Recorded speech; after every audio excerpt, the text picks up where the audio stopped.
Peace and respect to you all. Welcome to Demolish Doctrine, the beginning of all the ends of all the religions.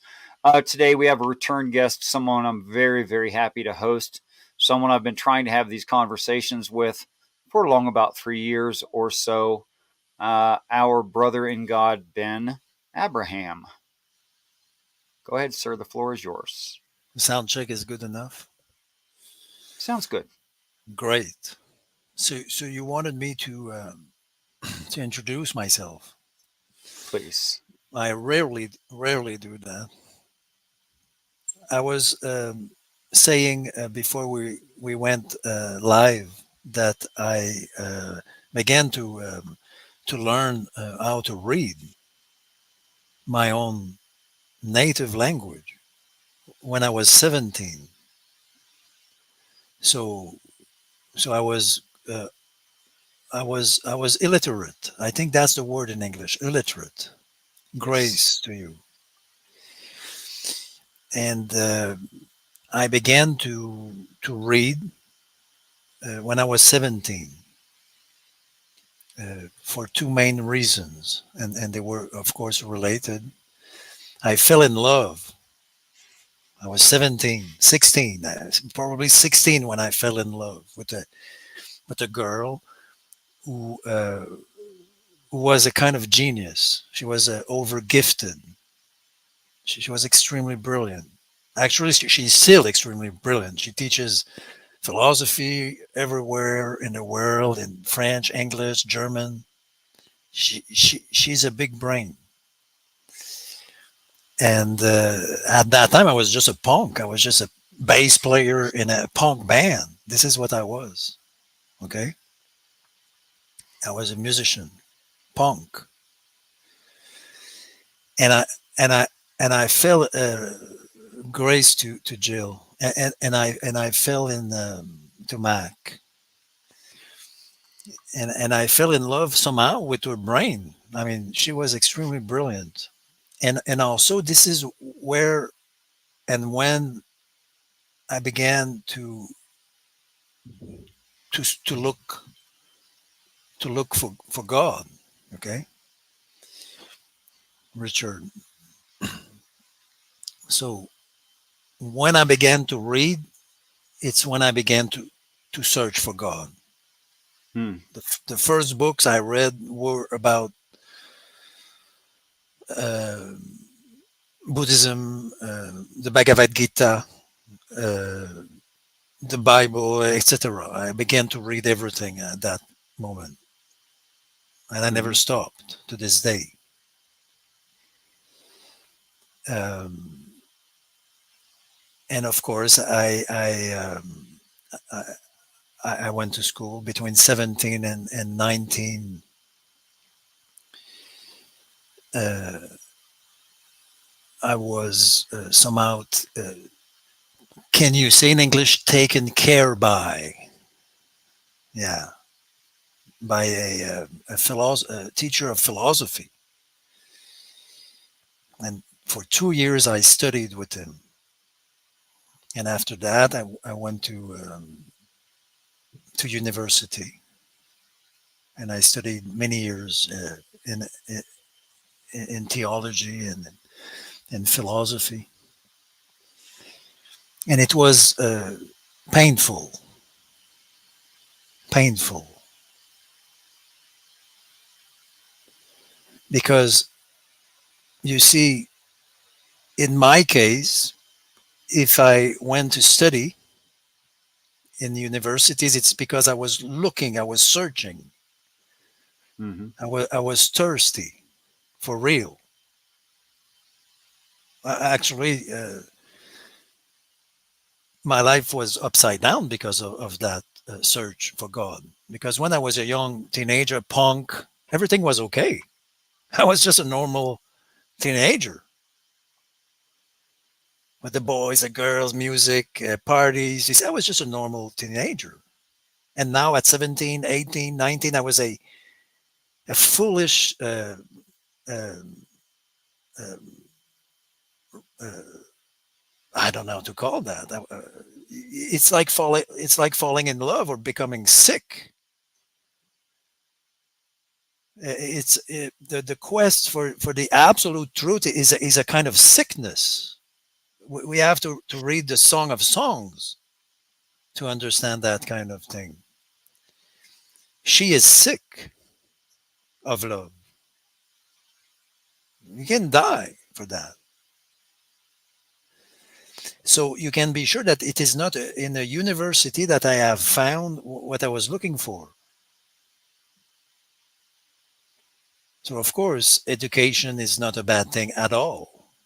Of course, Hmm. but it does not give the thing necessarily. Right. So after that, I had two children, and it was not in my intention to have children. So it was again super painful for me. Of course, I love my children. Now my daughter is a PhD in physics, and my son is not too far behind that. And I'm very proud of them, and I love them. But at that time, I was still young, and it was not in my plans, you see, to have children. So actually, I was supposed to become a monk. That was at that time, my plan was to become a monk. Monk. That was my life. Hmm. And I was not sure between, I spent time, you see, I spent time with Buddhist monks and Christian monks, and also with also I was a sinner. I mean, I drank wine with women. I mean, I was partying also. You see, you know the story of Vladimir Rasputin. You know the Russian. No. No, so I was not too far from like. I mean, you are a lover of God, and also you are a great sinner. Both fire all over the place. And so I had my children. I was with my wife Genevieve with for like 16 years. Um, it was extremely difficult because I was a misfit. I have always been a misfit, and everything was painful. Like my quest, my marriage, my studies, um, my my life as a wannabe, you see, poet, or I don't know. You see, I wanted to write, and you see, when you are young, you want to become someone. So I wanted to write and become a philosopher. Also in theology, Hmm. but all the dimensions or all the aspects of my life um, were were painful. It was not a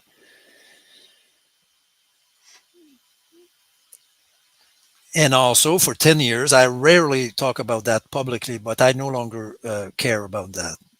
For 10 years, I was, you see, life is complex, especially when you're young, you have many things at the same time. So it's hard to tell everything at the same. The story is not that easy, but for 10 years, between, I would say, the age of 18 and 28 years, it's a big 10 years. I was under the care, I would say, of a mentor, and he was a PhD in philosophy. He was a psychoanalyst.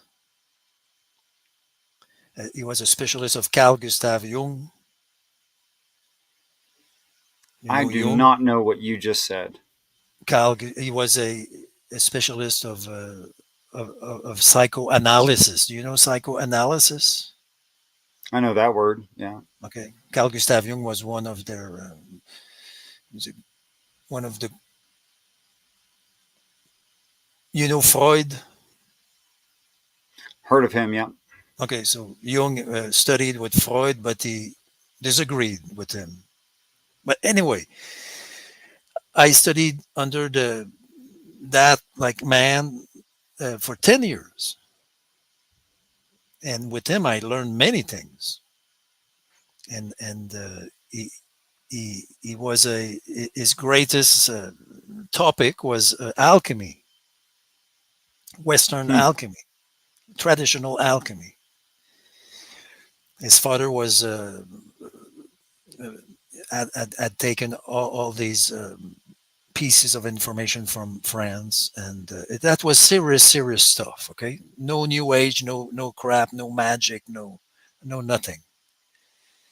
A serious study of alchemy. We call that Hermetic philosophy. One of the most educated man I have known in my life. And after that, I passed many details, but after that, my relationship with him broke, and I went. I don't know how to say that, but I spent like 10 to 15 years, maybe more than that, in what I call the wilderness. You see, you walk alone. You walk alone. No Hmm. universities, no mentor, no gurus, no nothing. You walk alone in the wilderness with no nothing, nobody.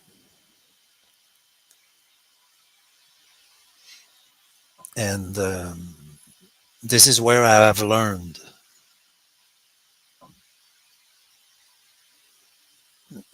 Yeah, in the wilderness. And I don't know, help me, ask me a question. It's hard to talk about these things because I'm quite sure that we all go one way or another. We all go through the wilderness. I'm quite sure we never talk about it, but we have that in common. I'm sure about that. About with everybody, Yes. we disagree on so many things, but we share in the same wilderness in front of the Lord. It's very interesting to me. Um, the translation in the text, the newer translations Yeah. from King James on, render the word desert or wilderness or field. But I troubled myself to look up that word. What it means is a place unfamiliar to you that could be very, very dangerous. You, in fact, you could lose your life in such a thing as the Okay. field, Okay. and that includes Cain and Abel. That Mm. includes the Sinai Desert for Exodus. That includes all of those places.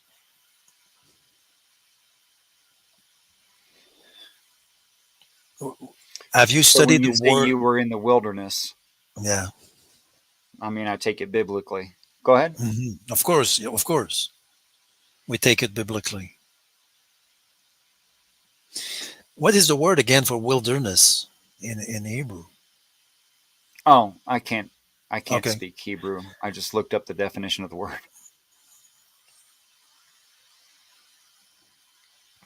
You want me to Let look it me. up? I will look it up right now. I think it's Devarim, but I just want to check one moment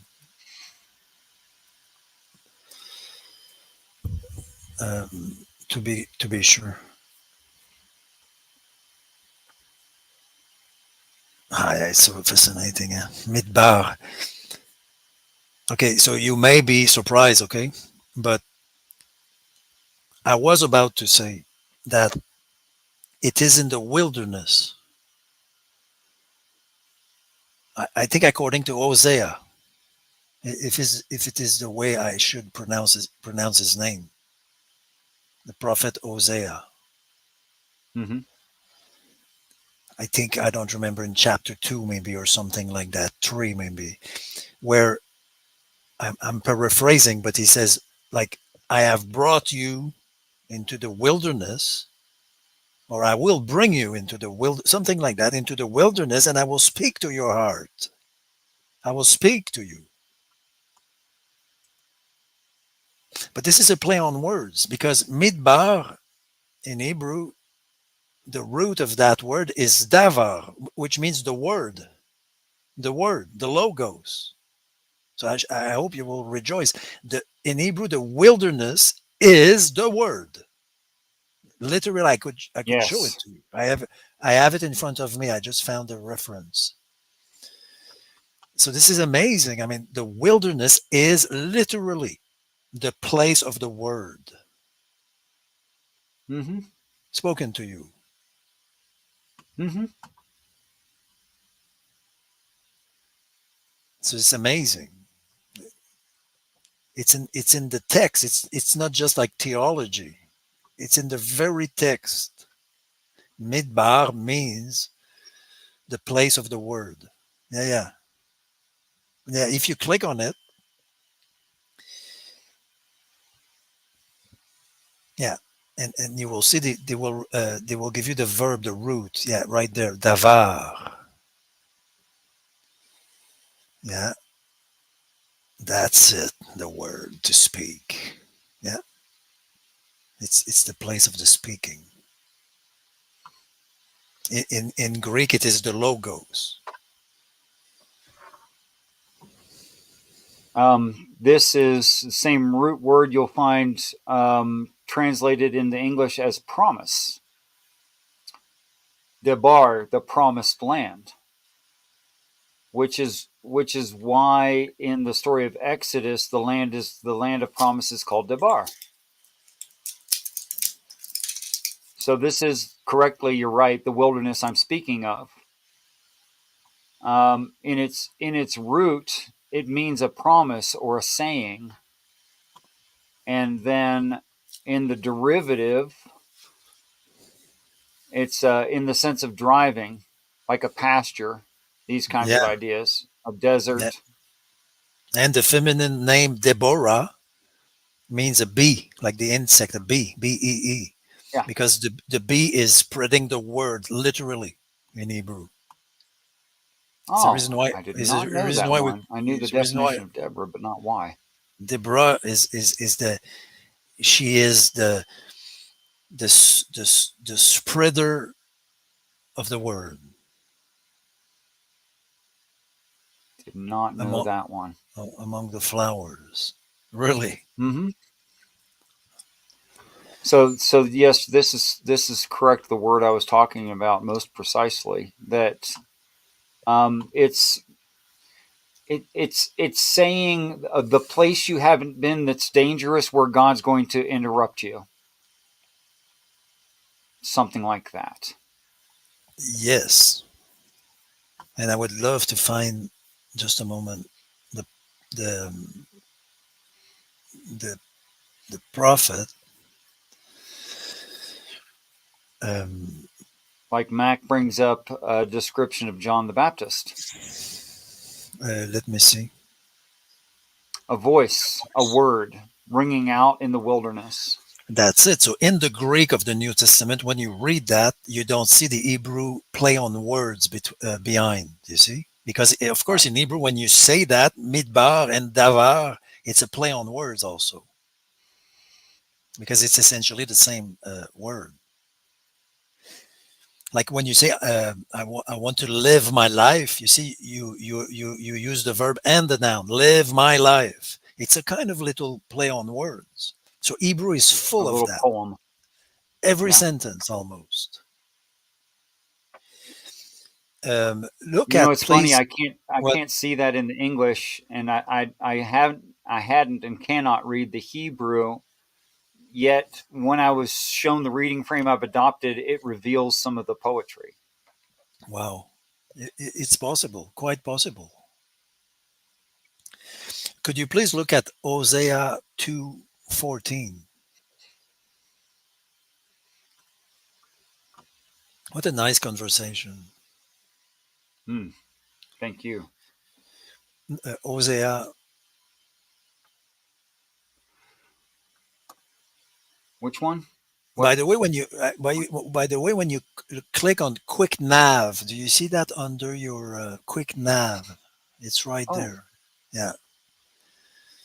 Now you can click on that, and you can click on oh my Hosea. gosh! I don't have to worry about spelling so much anymore. Thank you so much for that No, gift.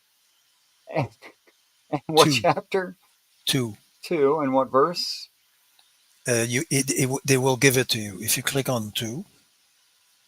Mm-hmm. Yeah, they will give Okay. you. You will have to scroll down. Mm-hmm. To where?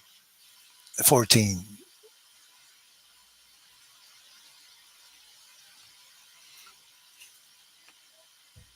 Therefore, behold, I will allure her and bring her into the wilderness and speak comfortably unto her. This is definitely talking about the bride or the people.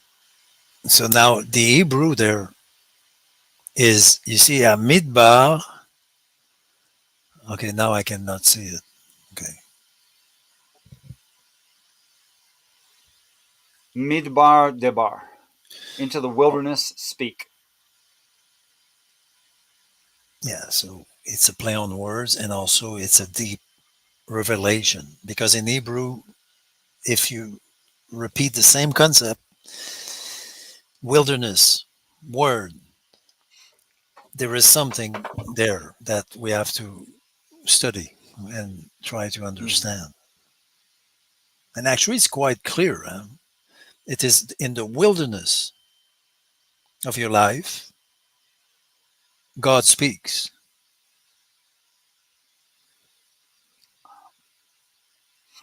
More often than not, to most people's experience, the only time God speaks is when they're in a wilderness of life. Sad, but true.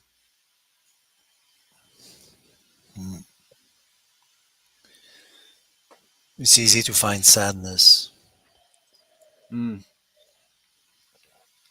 It is beautiful.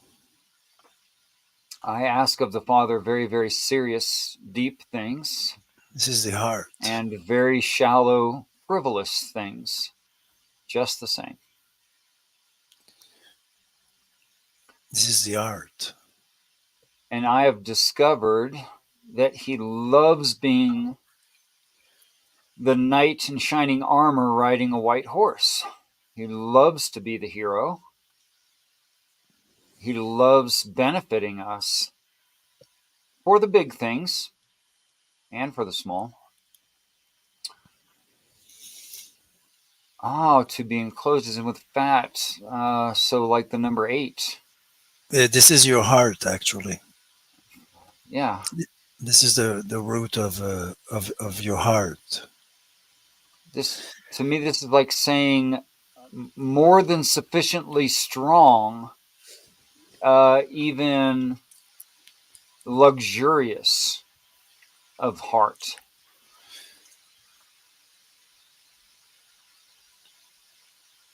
This is lavav. Yeah, yeah. Why are you looking at that word? I'm curious.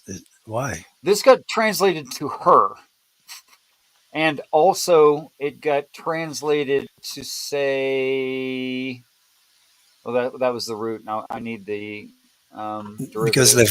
it's the Her heart. heart. This is your heart. To think themselves, breast, comfortably, courage, faith, where's understanding. This got translated to both. Well, the original word is lave, Lev. but Yeah, lev, lev.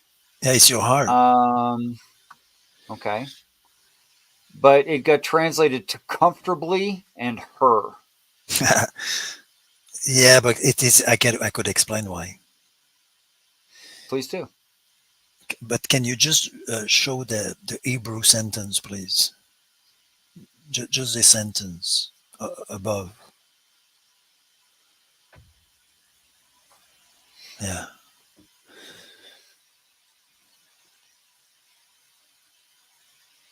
In the English, just scroll up a little, please, to show the English also.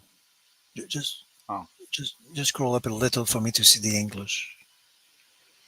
Great, great, great, great.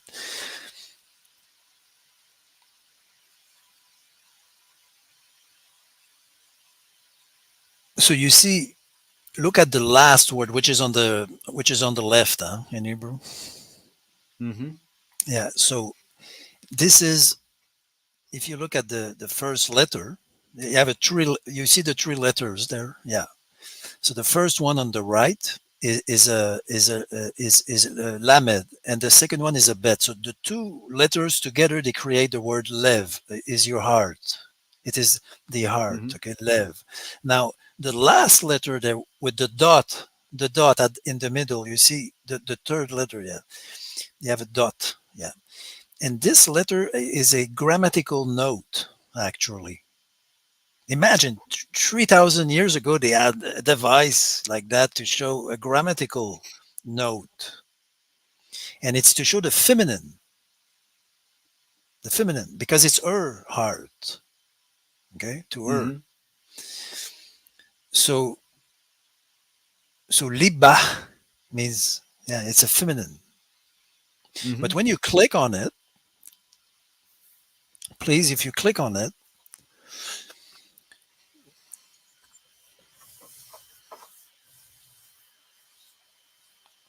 you have, you see, lev, it's the word, you see, without modification. You see, where they write root, you see, lev. So this is the word without any Strong's modification. H 3820. Lave. No, it's not good. Lave. It's not good pronunciation, but it's okay. I'm sorry. It's it's lev. Um, so yeah, you see, they put a slash. You see a slash there with, they separate the words. You see that they write two letters slash. You see that slash? Mm-hmm. Yeah. So the slash separates the word with the modification. It's just a grammatical note, actually. And in this case, it shows a feminine. Yeah. The ba. Anyway, it's cool. Very cool. And by the way, in Hebrew, the your heart is the place of your intelligence. Mm. Yeah. That's interesting. Yeah, it's because in Greek philosophy, you have your intellect, and your heart is a kind of other how could I say, another part of yourself. But in Hebrew, your heart is the place of intelligence. I don't know if you click on it, if they will explain that. I don't know. They may. If you just click on 38, Maybe in Jusinius. Jusinius maybe. might have something like that, but I Yeah, doubt yeah. it. It's I'm not going to be in surprised. Strong's for sure. I'm surprised you know the reference actually. Nope. What? Got nothing. So you remember last time we were talking about your doctrine, because I tried to introduce myself, and after that we began to talk about this uh, amazing topic. But personally, you asked me why I last time you asked me why I learned Hebrew. But now I would like to ask you: do they yes, they somehow explain? You see that? But personally, why did you want to learn these things? I didn't No? until the father interfered in my life. And I once wrote him a very short poem. Okay, You have awoken me, feed me lest I die. great. And that's how I felt and how I feel.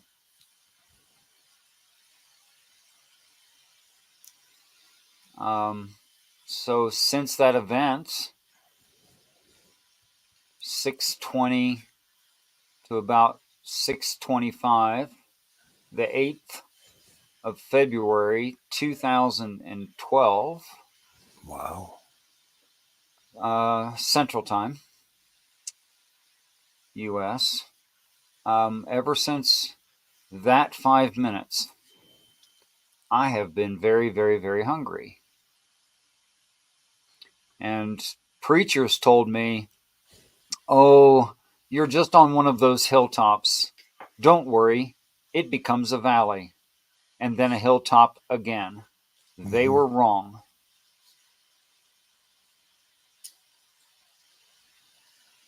I've been Why? high Sorry. Okay, go. since 2012. Go ahead, sir. They were wrong because since you have Because seen there is no valley for me. no valley. There's been no valley for me. None.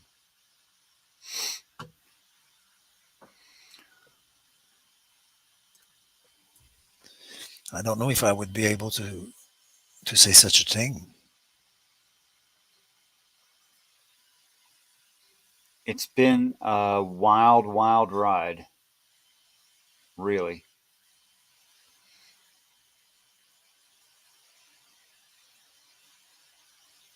What What do you mean by valley or by mountain or by? I, Is it related to to knowledge, to enlightenment, I to think he love? didn't mean it that deeply. I think he meant it that you're excited right now, but you'll get used to it over time and you'll lose your zeal. At least that's how he said it. But I've not lost my zeal. And as far as it applies to a sense of God and spirituality, if I meant that by mountain, or if I meant, um, ascending to some kind of a peak um, in knowledge and understanding and wisdom, um, I would say I'm on the face of it and I'm at no peak, nor would I ever want to be at some peak, but always ascending. Um, if you meant it as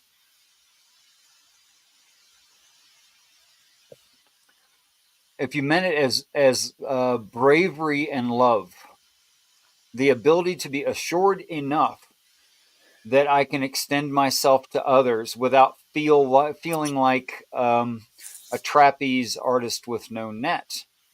Well, now that I have a net, I can never be without it, so I can be much more brave. Then I would say I'm at the top of that mountain. This is so interesting because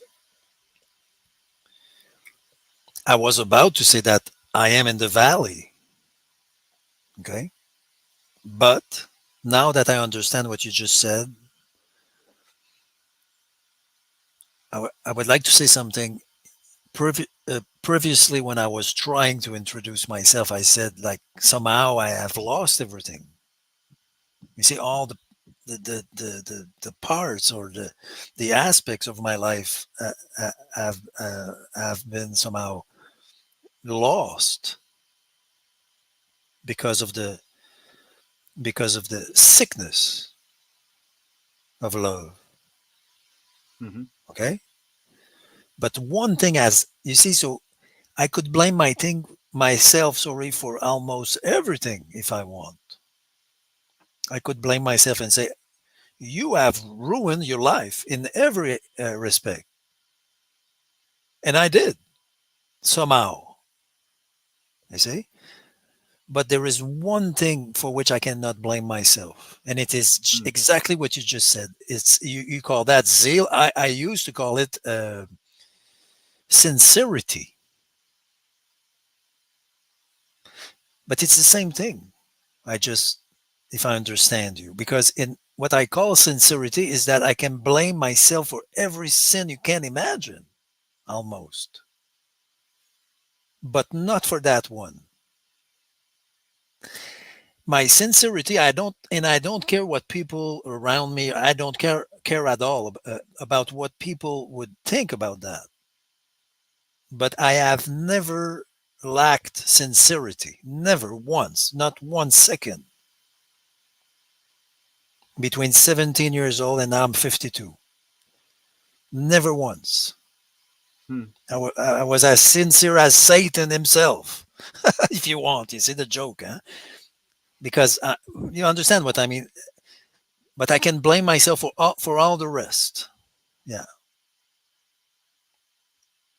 but not not for lack of zeal. Wow. Now, what brought you to your doctrine? That dream brought me, and a lot of prayer following it. Was that dream totally different from all other regular dreams? It was not even similar um, in any way, except for my regular dreams. You don't know how you got there. You don't know why the situation is what it is.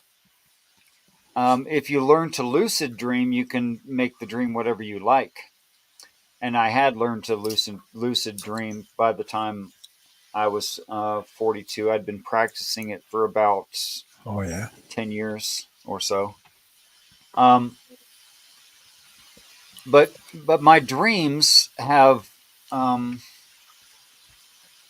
have always had incongruencies in time.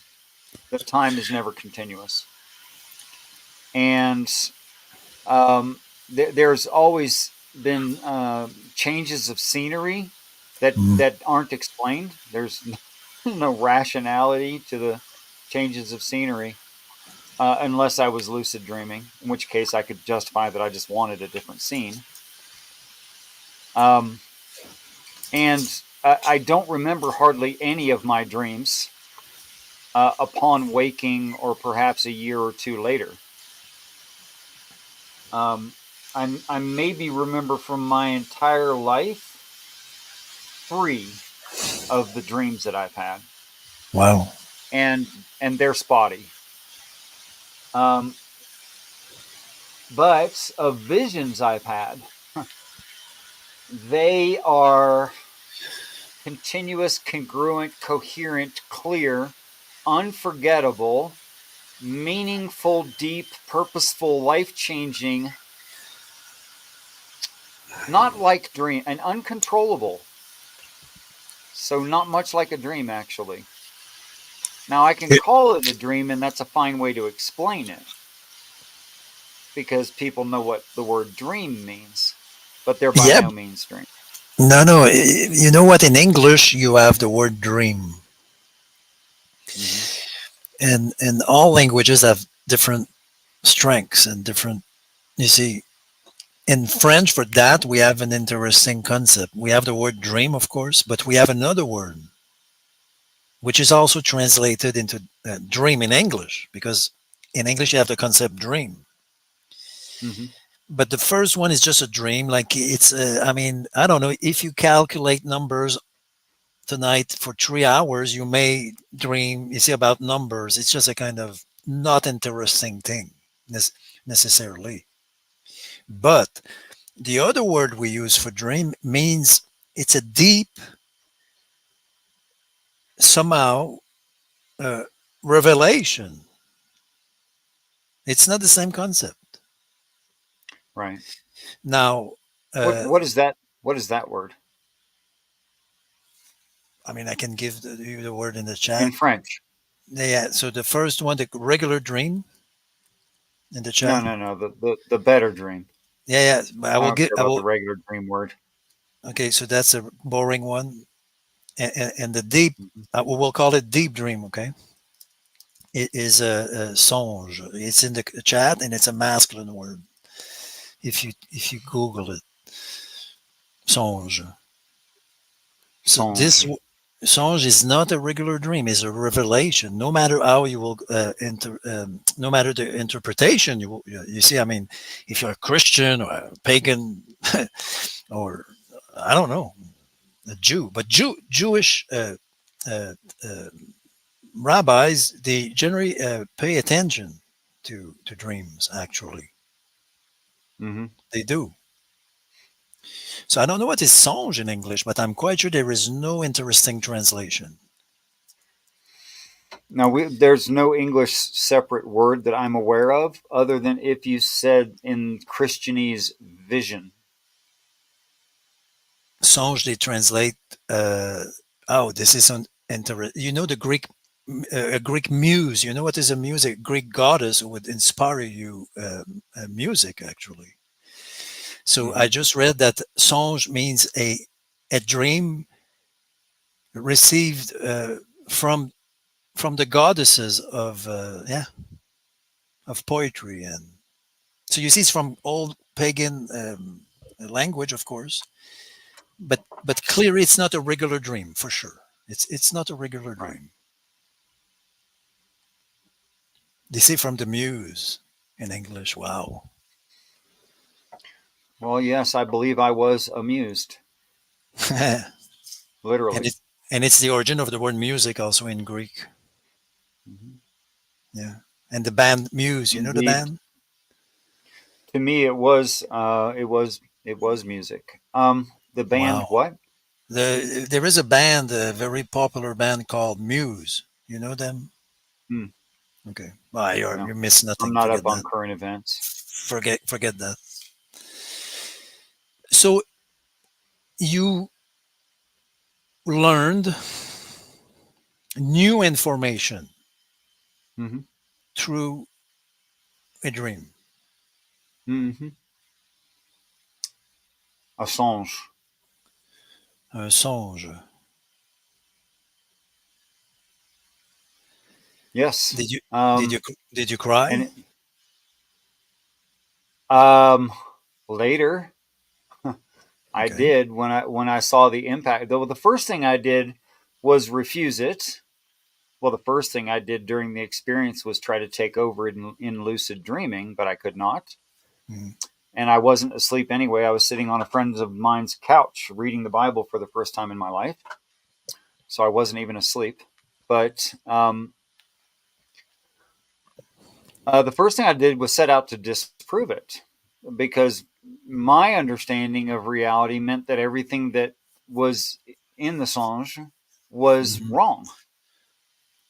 But I went to falsify it, and it was falsifiable, and it was true in reality to my surprise. To my dismay, actually, I didn't like that I have a question for you. How did you discover that it was not bullshit? because How it made claims about our solar system. that you had not studied previously? No, a lot of boys fall in love with dinosaurs, and a lot of boys fall in love with stars. But I was in love with neither one. I was in love with machines.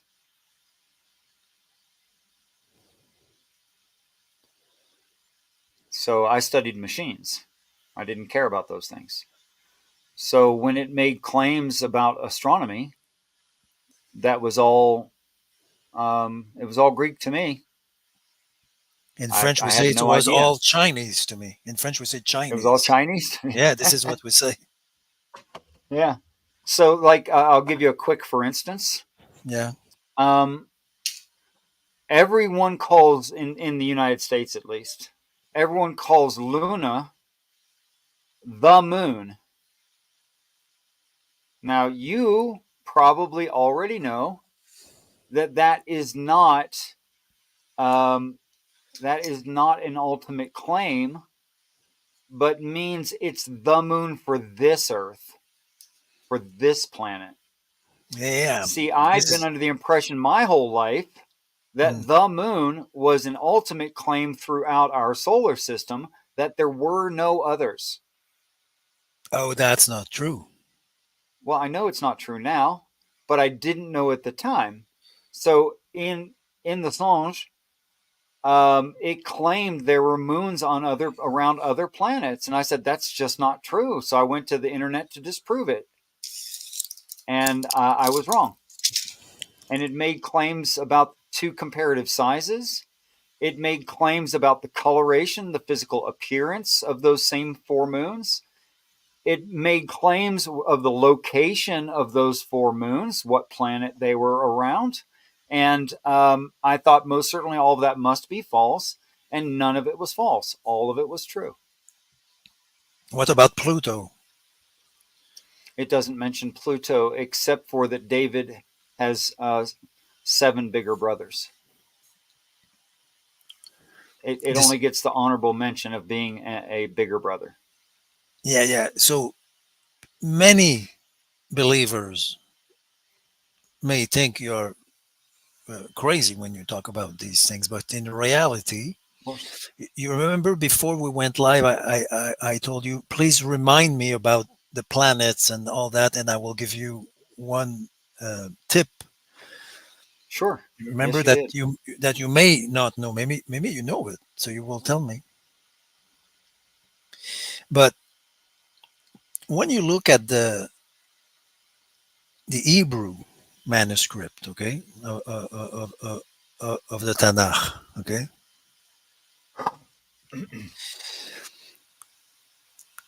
in the Jewish tradition,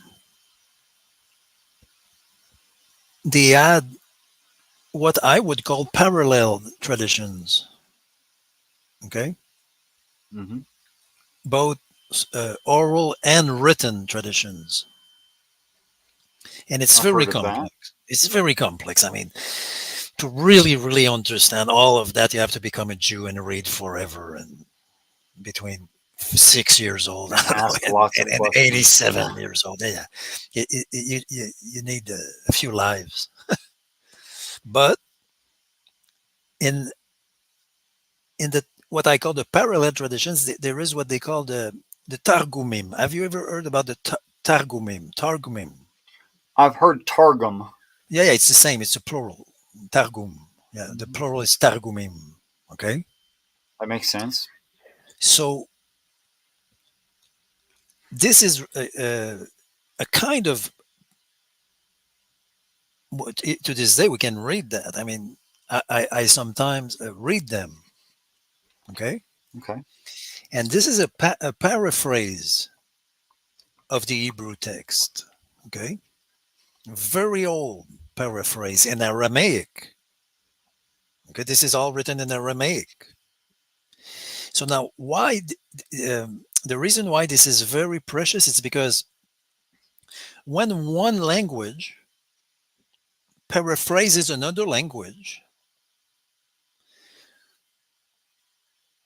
like Genesis, okay, in the beginning, etc. So now you have the Aramaic saying a kind of explanation of the Hebrew, you see, a paraphrase, a kind of different way to summarize it. So now, I don't know, thousand years after, like today, when we read that, it's extremely precious because we can see how they read the Hebrew because they paraphrase it in another language. Okay, so now when you read the Aramaic uh, tradition of the Targumims, the Targum, okay, you will see that there are many. You will rejoice. There are many words for planet, for Earth.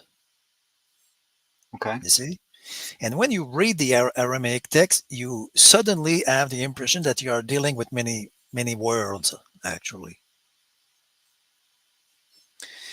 And if I remember, the concept arza should be explored. I'm speaking out of memory, but you see, in Hebrew, it's eretz for planet for Earth, eretz, and Aramaic is Firmness. yeah, Aramaic is a cousin language, like between French and Italian. It's very similar. So in Aramaic, if I remember, it's arza. And if you read about that, you may discover many things you will like. Actually, that was the tip I wanted to give you. Thank you. Arza. Um, it's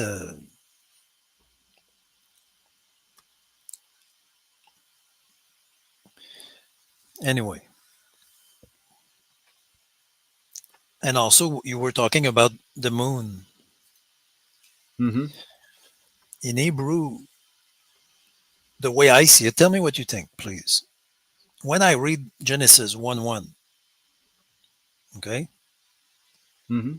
most people agree or accept the word earth.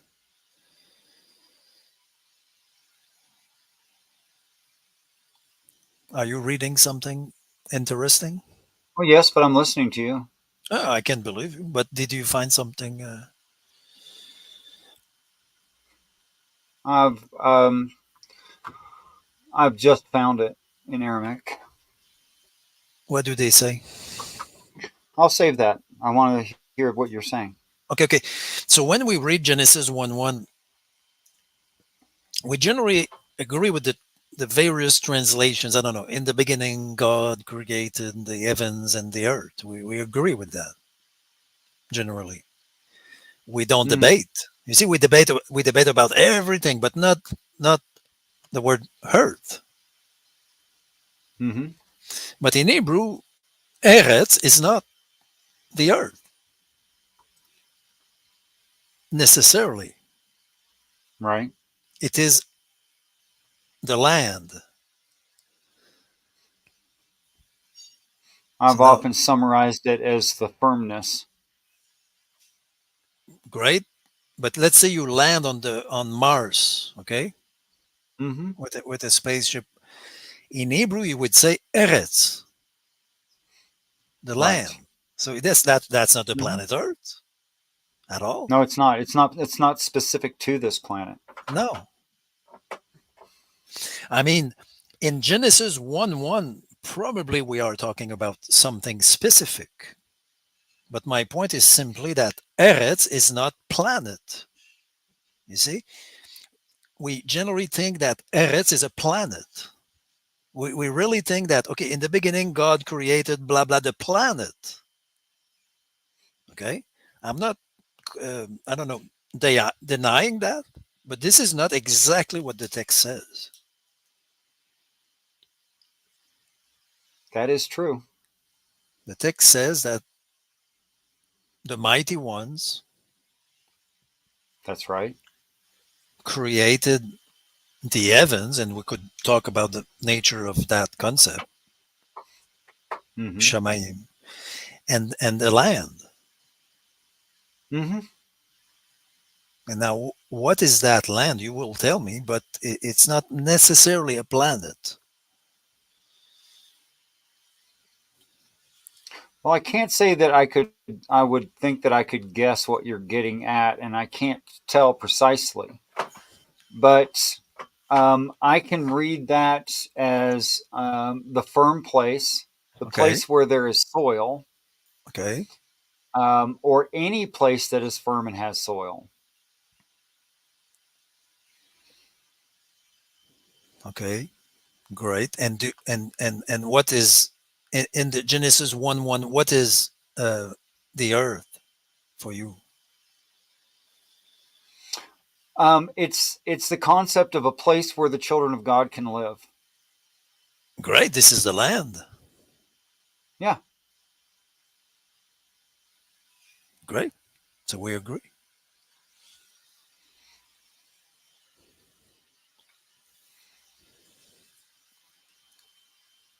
Right now, do you think that you are in the land?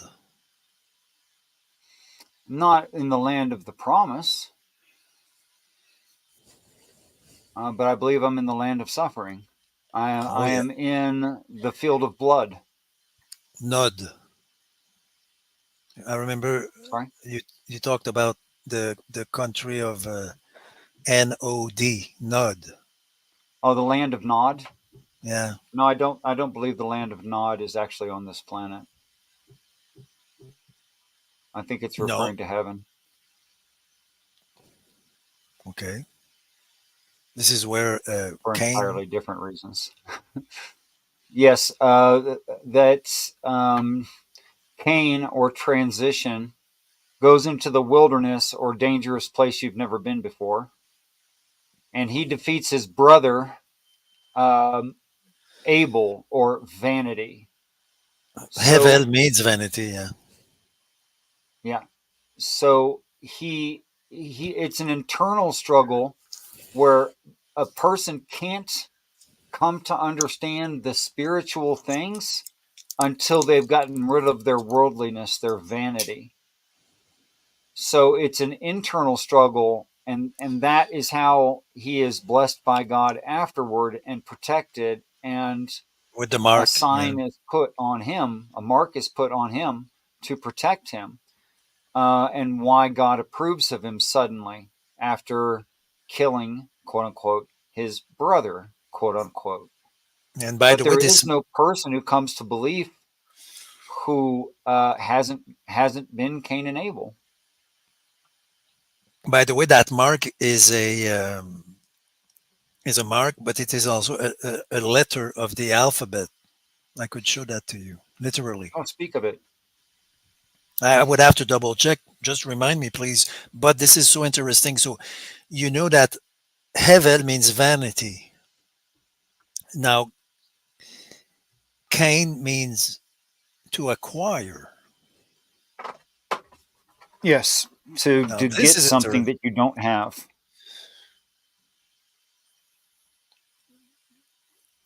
I mean, I use the word transition so I could say it in one Hmm. word, but Hmm. Hmm. And what should we? Who is Sammy? remember, Sammy Jenkins is my favorite Australian. Oh yeah. Yep, I only know two of them, but he's my favorite.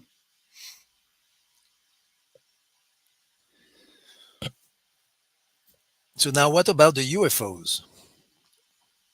What about UFOs? Yeah, seriously, the serious cases. I mean, You mean the ones that our world claims to have seen? there is a great confusion about this. Hmm. You see, so much so that we no longer know what we are talking about. Maybe, but obviously there is something that is abnormal in some cases. Yeah, yeah. I mean, do you know the case of the guy from the army, the American army, David Fravor? No, sir, I don't. This is very serious stuff. Huh?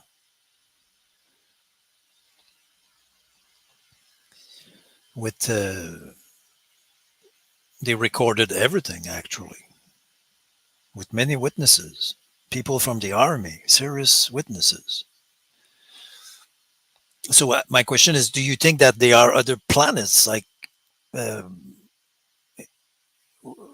with intelligent life?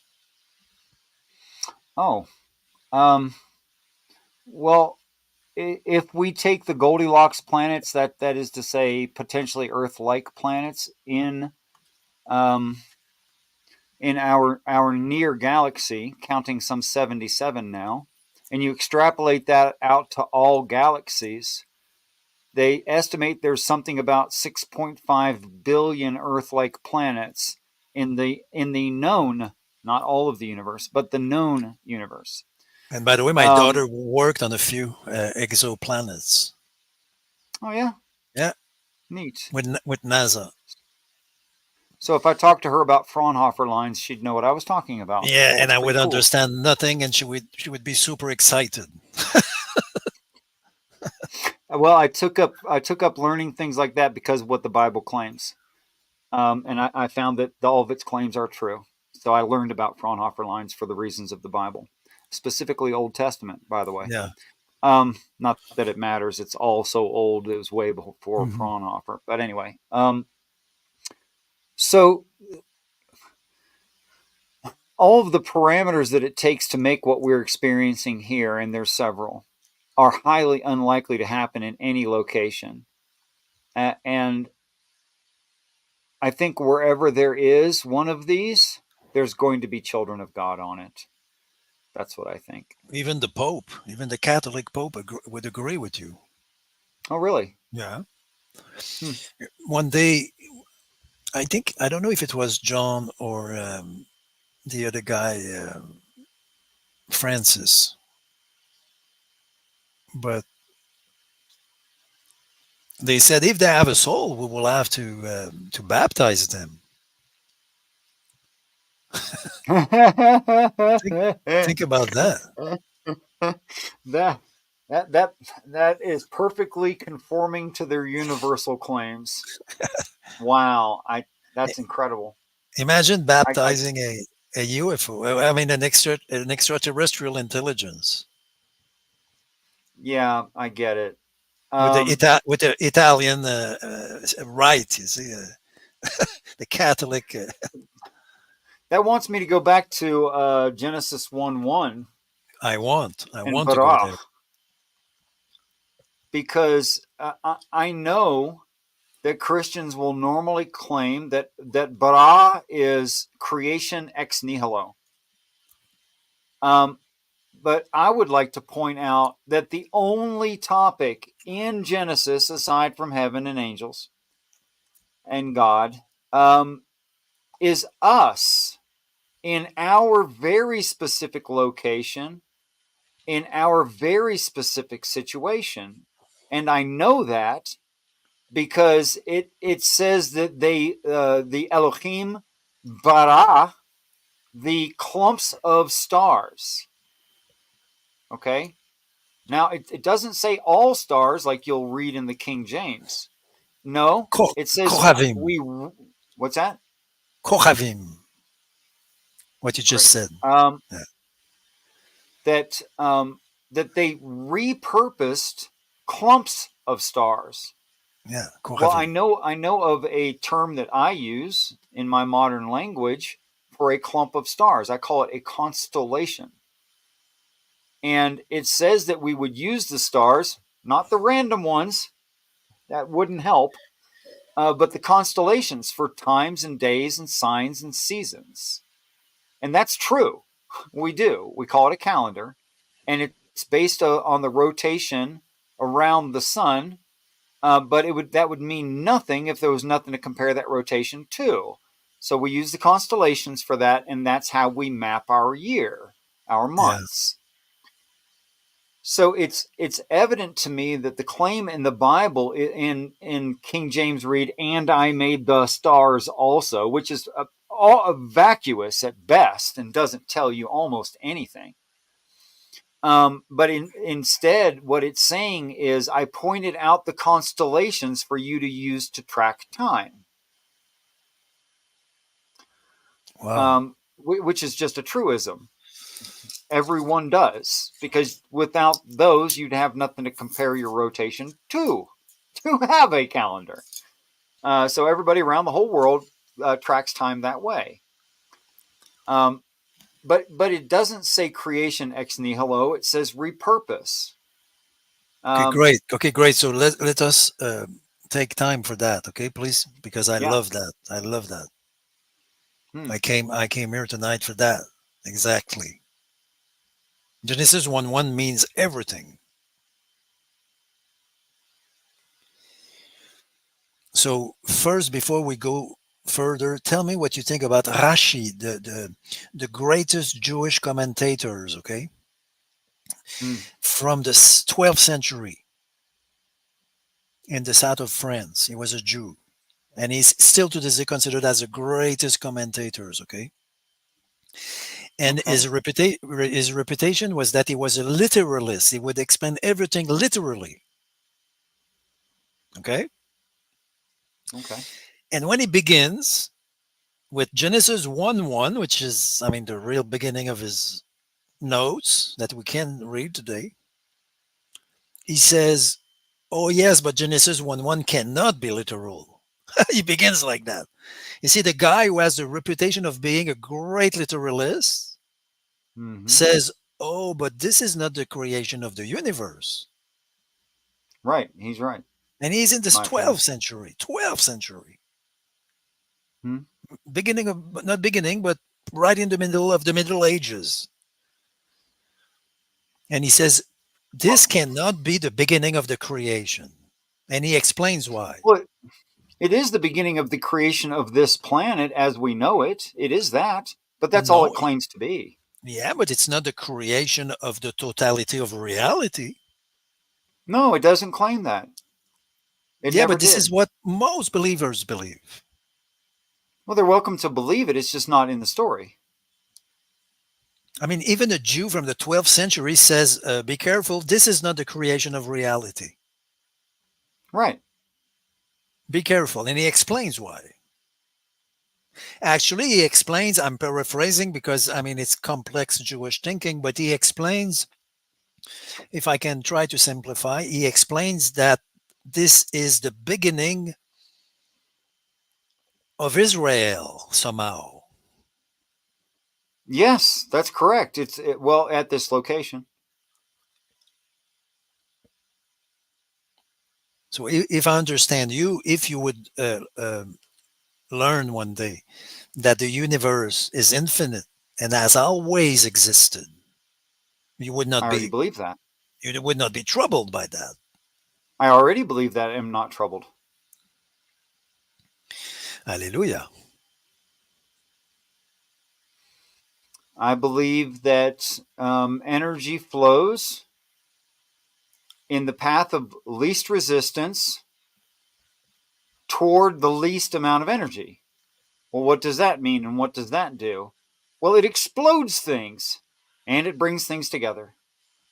And I think that the expanding universe that we see in this little, possibly tiny pocket of the entirety of the universe is truly what we see right here, and that's probably inconsequential.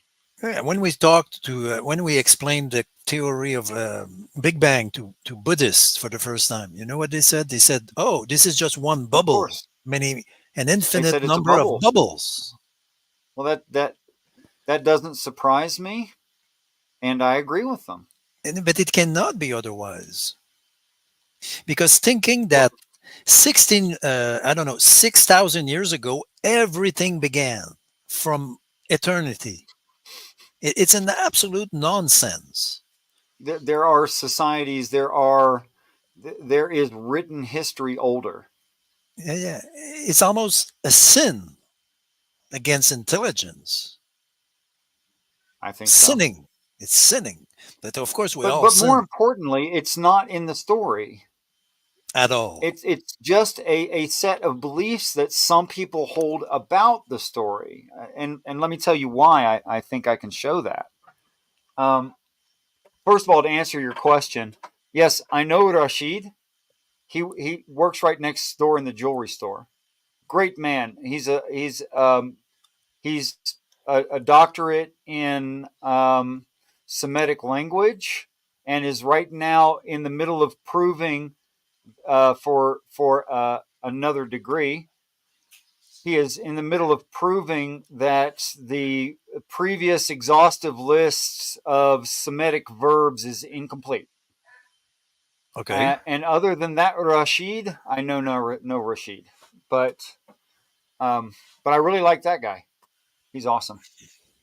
Um, What? okay, so I didn't know the man, but I do agree with him.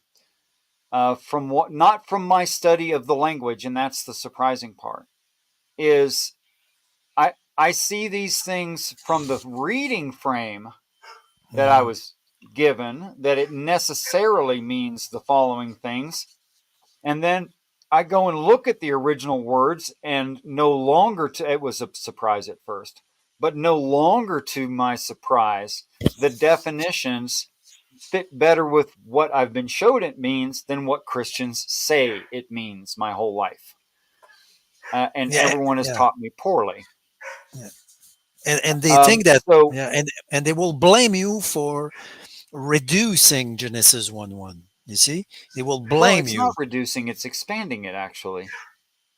In reality, yes, but they will blame you that you reduce Genesis 1:1 to one very specific act, which is not the Sure. creation of reality, and they will blame you for that.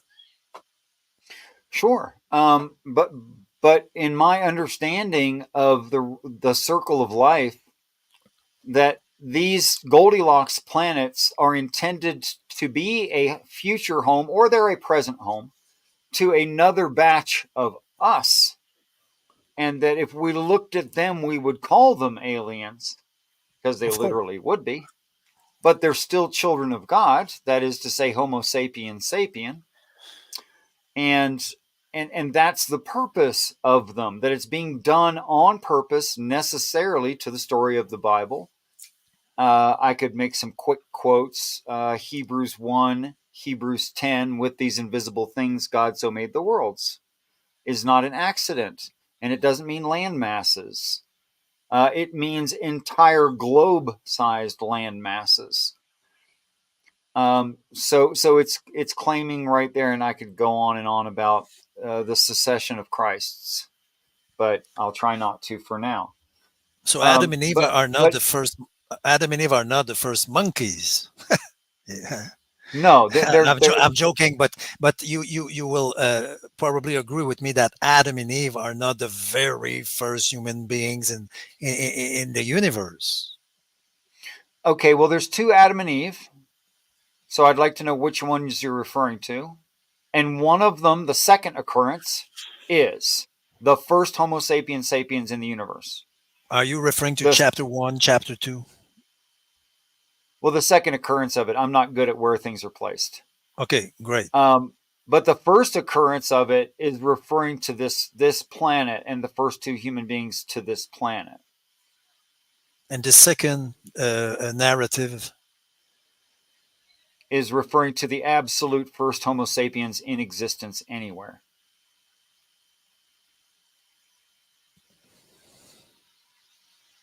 Which is why it's different. Because that didn't happen here. where did this happen? Where did it happen? Yeah. You might be surprised and disappointed in my answer. It happened on Satan's home world. Okay, I'm willing to hear your story. It goes into great depth about it in the story of Moses and Pharaoh, and the birthing of Moses, and how his family reacted to his birth, and that everything like him was killed off, and with good reason, because it was prophesied to the Pharaoh, or possibly Herod, doesn't really matter. Yeah, I think it was Herod. It was prophesied that no, it would have been a Pharaoh. Sorry. It was prophesied that one of them of this birthing, 3 years and younger, was gonna try to take his throne. And in fact, he did get put in charge of all production, all infrastructure, all maintenance, and all taxation. Which, if you compare that to any given society, that's roughly 2/3 to 3/4 of all the governing was on the shoulders of one person. And it reminds me the So Sumerian. It reminds me the Sumerian text, but we may go back to the Sumerian text another day. yeah, I'd love to. So it's evident that the king of the land had a lot of confidence in Moses to put him in charge of 2/3 to 3/4 of the things in the kingdom. And I'm assuming, call it an assumption, that's fine. That's because the Pharaoh was extremely impressed by the intelligence of Moses. And that is why there was a prophecy. That is why he couldn't be a slave. That is why he was different from the rest of the slave class. That is why his dad ran out of the house, probably saying in his own language something that means, "What's with this hairless, big headed thing? It's not anything I've ever seen before." Um, and certainly, if a Homo habilis suddenly gave birth to a Homo sapien, that would be approximately the reaction.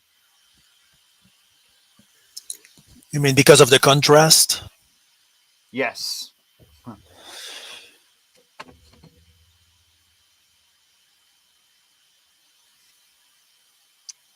So I think that's what the story is about. That there was a class of higher ape that we right now would call basically caveman, and that there was experimentation on them to make them better slaves, literal slaves. And there was a prophecy from one of the experimenters that someday or another we're going to do something and they're going to be not good slaves. And that came true in Moses. And the only reason to eliminate some life form as a slave is not because it's physically too strong, or it had too much dexterity, or it was too able to follow commands.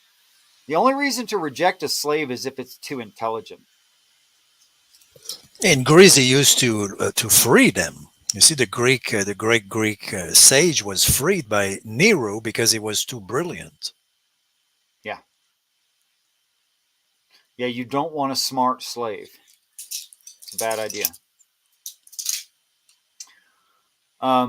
So it's evident to me that the story of Moses is an expansion of the first of its kind, or Adam. Now, what about the land of Canaan? The people there, The who land were of they? Canaan, Canaan, I think you say in English. Canaan. Yeah, Uh, however you like the, to say it. I think I know the word you're referring to. Um, from the what I people understand, if I there, remember, what's that? the people Canaan, who were they? Well, they're the lowlanders, if I remember rightly, Okay, but you and see, and that would be compared to the Highlanders. So that they're an offshoot of the Highlanders that live in, or at least in the time, are in the lowlands. I think this is referencing heaven and the angels that descend and calling them the Canaanites. And I know that it's written in war rhetoric to explain to us that we should be confident and strong and warrior like in our driving out of the angels. so you don't see And I do mean the bloodshed. good angels. Okay, so What's that? you don't see literal No, bloodshed. no. No. Our God's not about violence and blood and spilling and hatred and killing folks. It's not about killing his children. It never Now, is. now this is very interesting. So you don't read these things literally, like the blood and the genocides No, and I read the. them more literally. I The could see Christians that don't read them literally enough. if we Like, understand what we mean by literally. I may agree with you. yeah, like I would give you a for instance. There's four, maybe five Hebrew words that got translated to kill Yeah, or slay, right? yeah, yeah. But one of those definitions that Christians don't seem to know this at all. One of those definitions is the same usage we use in the United States to wish a comedian do a good job. Go out there and slay them. And Yeah, you will say that means break a leg, break a leg. well, that's for acting. Okay, But to say to a comedian, go out there and slay them, means to entertain them to the point they can never be the same. And okay. that's what one of the words that got translated to kill means. It includes clapping, eating together, telling a story, those kinds of things. But when you read it in the English, it says kill. No, wrong idea. Uh, no, not kill, not harm in any way, but improve them. Okay, Actually, make their lives better. so now you just opened a very interesting door. You understand the multi semantic nature Of the of Hebrew Hebrew. language, Yeah, yeah, I know of it. I don't know it. yeah. But you just proved that you understand that because in Hebrew, one Well, word I understand it because what I was shown how to read the Bible. one word is never one word. Right. It's an Sometimes abyss. it's exact opposites. It's a world. It's deep. Like you, Richard. You see, we could count you on what's the word in English for that? When you count the population, huh? Number one, number two. What is the word for that in English? A census. Census? Yeah. Yes, sir. So we That's right. could count you Sure. one, but in reality, you are not one like that because you are way more complex than one unit. You see. Right. Each So that's a each of us are a quantity, not a singular. And I was about to say you are also a very distinct qualia, like a quality. Yes. And I cannot count you. I cannot No, of reduce you course. to one unit and say this is one unit among other units. And you see, so yes, in Hebrew, a word has always many meanings, and they don't contradict one another. Right. They're complementary. Now they're very broad in usage, but The word, you don't often find a one-word sentence, so yeah, that's okay.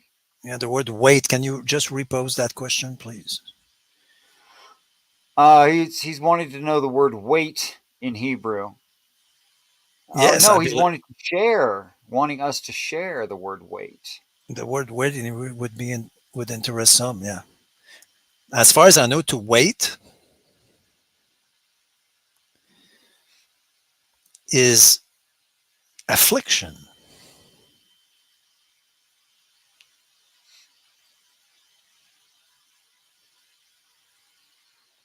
if I remember.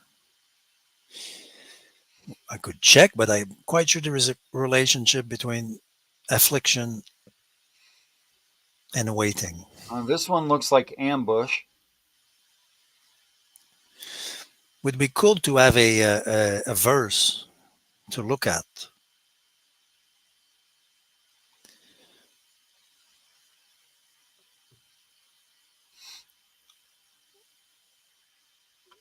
Yeah, because there's lots of words in Hebrew that got translated to the word wait, Wait. Mr. Miyagi. You should tell us which verse you mean, so we have exactly the word you're talking about. Yeah, in the meantime, I will I mean, I find what. was that's smarter than what I was going to do, which was going to do a survey of the usages or the words that got translated into wait. But it's better if you just told us.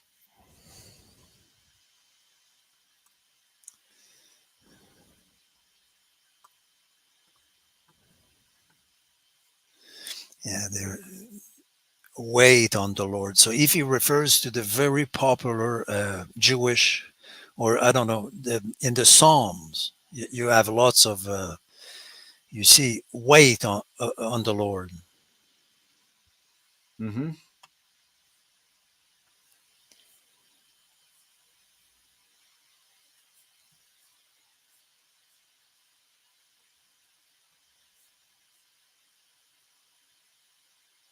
And this is to look patiently.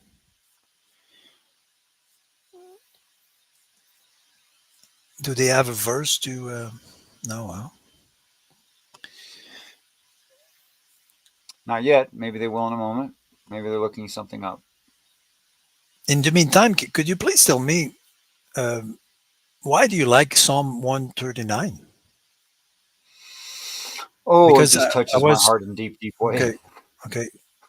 Because I always return to that psalm. Always. So first, and I can make a syllogistic argument for this. The length of the Bible is intended to educate the Christ for end times. That's what it's for. So when it's in 139, though it's a Psalm of David, it's speaking of the experience of the Christ and his relationship to the Father, and it makes me want to cry. It's so beautiful. So,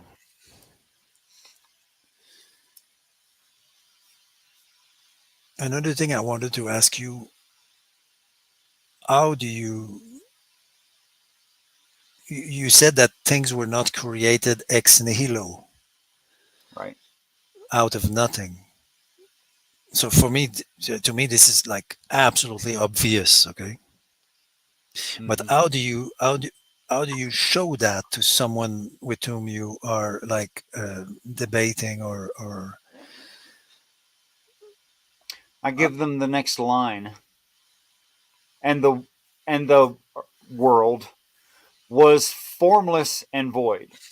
Okay. Now, if I'm making a fictional narrative like Harry Potter, it's okay? fine to put descriptors on non-existent things, but I wouldn't claim that there's a no Harry Potter who owns a broomstick. That doesn't make sense. Or I wouldn't say I have a lack of a car that has a full tank of gas and four brand new tires. That doesn't make any sense. It's self defeating on its face if I negate the thing and then I give it qualifiers. So the text reads um, that the earth was formless and void. So it's saying there's a thing and here's the conditions of it. Well, you can't have a conditions to a no thing. Of course.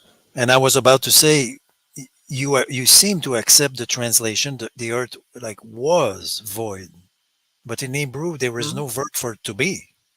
So Of course. there is no verb for to be. So what do you think about the earth became void, Um, became or maybe happened to be that void? that that argues with bara, doesn't it?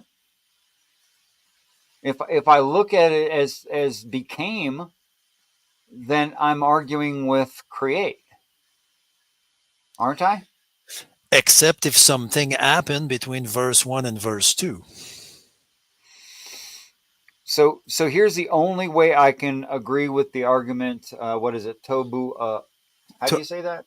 Forget. in Hebrew it's tohu vavohu, but I think in English you say tohu bohu. Yeah. The only way that I can agree with that is the last Earth became Void. destroyed. Okay. Now, if a person wants to say that, I'm fine with it. That's in keeping with my understanding with the rest of the text. Because I, But I don't go. but I wouldn't say there would be purpose in making this well, this Earth, this particular planet, making it well, then destroying it, then making it well again. Yes. That gets into what the Jehovah's Witness believe in restoration of the planet at its end. It's very argumentative with the text. Okay. So now, without uh, arguing with you, what do you think about Isaiah when he says that the tohu, the confusion or the void, translate that as you want, okay? Isaiah says that God could not have created things tohu vavohu.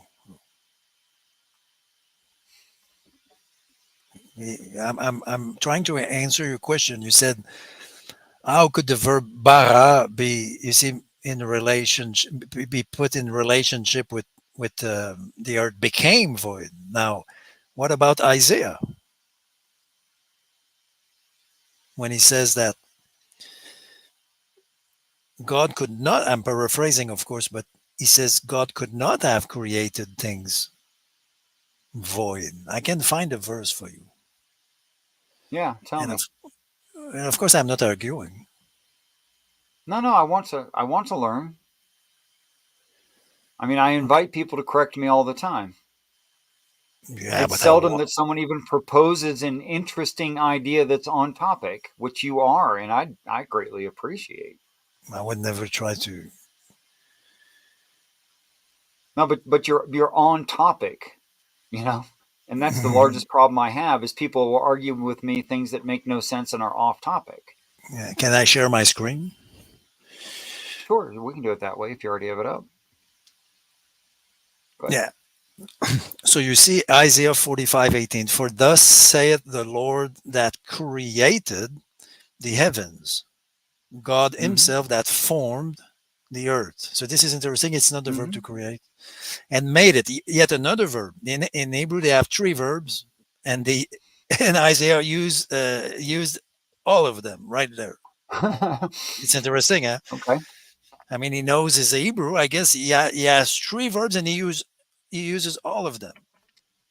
Mm-hmm. And he has established it, which is another now a fourth verb, establishing. And now the verb create bara, your verb bara is used there. He created not in vain. Mm-hmm. Now this is English translation.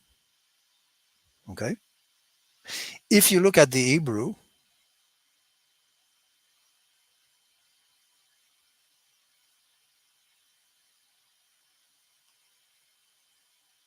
can you see where I highlight? Yeah, it's showing up for everybody. So this is lo tohu varah. So God did not create things tohu. It's exactly the word of Genesis. Isaiah says God did not create things formless. So, so I don't know. You will tell me if they have not been created like that. You see, they translate in vain in English. I mean, it's interesting, but it's far from tohu. I mean, think about that. In vain, like the reader will miss everything there. That's not the meaning at all of the Hebrew. I don't like to contradict the King James, beautiful English, but this is not what the text says at all. The text says that God has not created things to formless. So you can see why they said in vain, but I mean the reader will miss it. And Yeah. after that, yeah, and after that is the text says, and he formed it to be inhabited Right. in order to be. And I can see there in Hebrew that you see the first letter of the word means in order to. In order to. There is a goal, a Yeah. purpose. Nashevet, there is a purpose. So now I'm not arguing. I just want to know what you think about that amazing verse. Can you bring up the definitions that you brought up when you were explaining this? Which one? Let's see. Yeah, it was. So It contained the word formlessness. okay, great. So you see the word form, what we call form without form, okay, in the King James, Right. appears for the first time in Genesis 1:2. Mm-hmm. So most people, and I don't want to argue, but most people will say uh, God created. Sorry, the earth was. You see, there was the verb to be is used. Sure. Was now in Hebrew, the verb to be does not exist. It's not really to be. In Hebrew, you see, of course, scholars will write to be there, but in reality, it's to Well, come to pass. that's It's to become. usages. That's not definitions. No, no. Haya means to come to pass. And by the way, if I can say something, this is the root of the name of Yahweh. It's not a joke, okay? This verb is the root of the name of the Lord.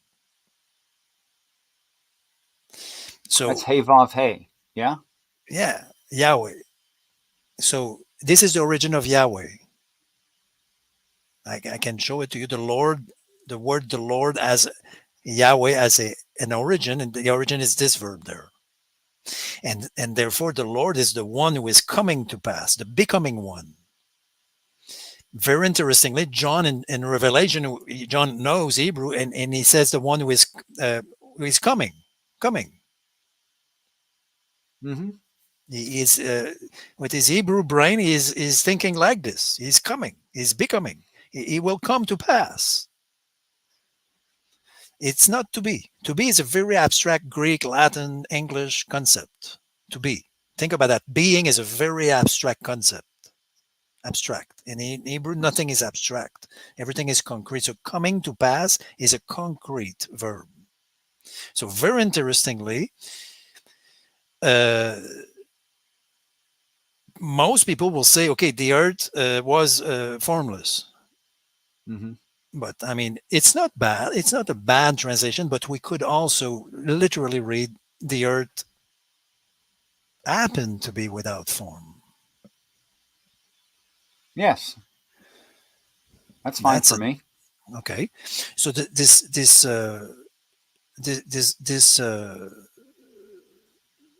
without form appears in Genesis 1:2.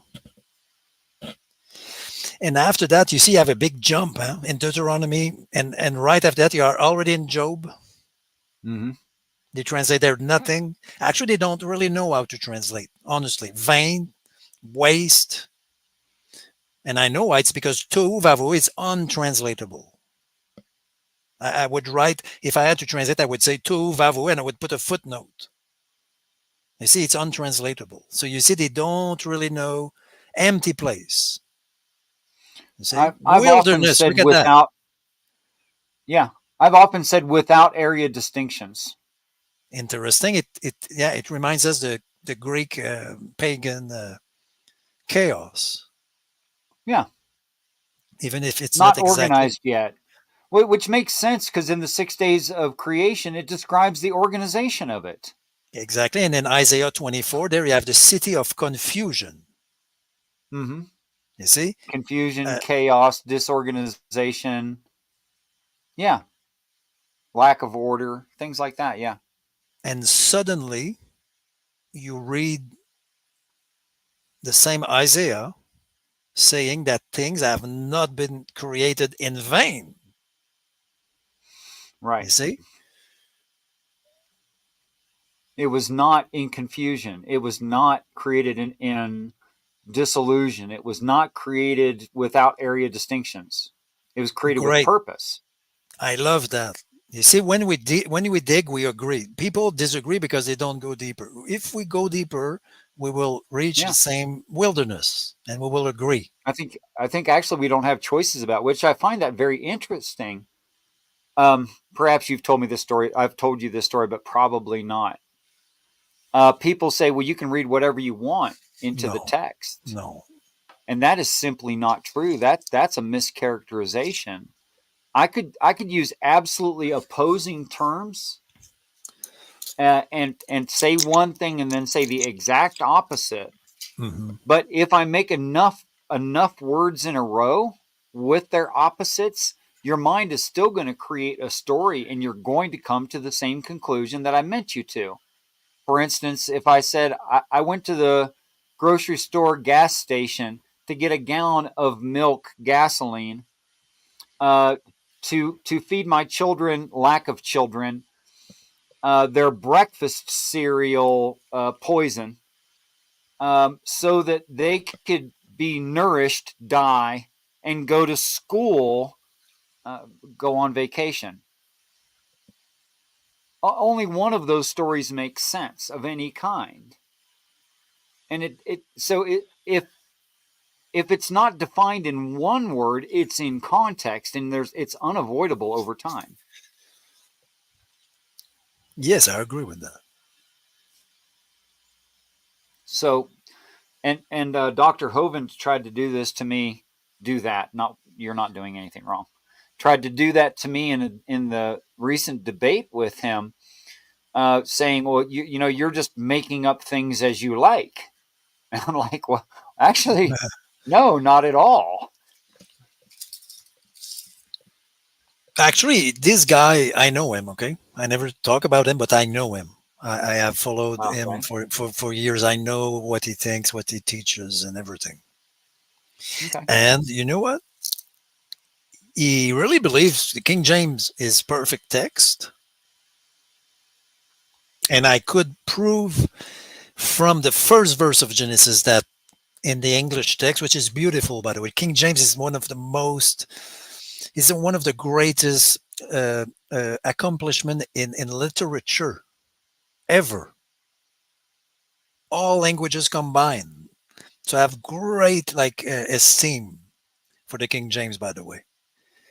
It's greater probably than Shakespeare, the English of the King James. Especially if you study it as a French person, because it's a real discovery. And the English of the King James is the most beautiful English I ever read. Now, is this perfect English? No, it's not, because uh, the Genesis 1:1 is not correct.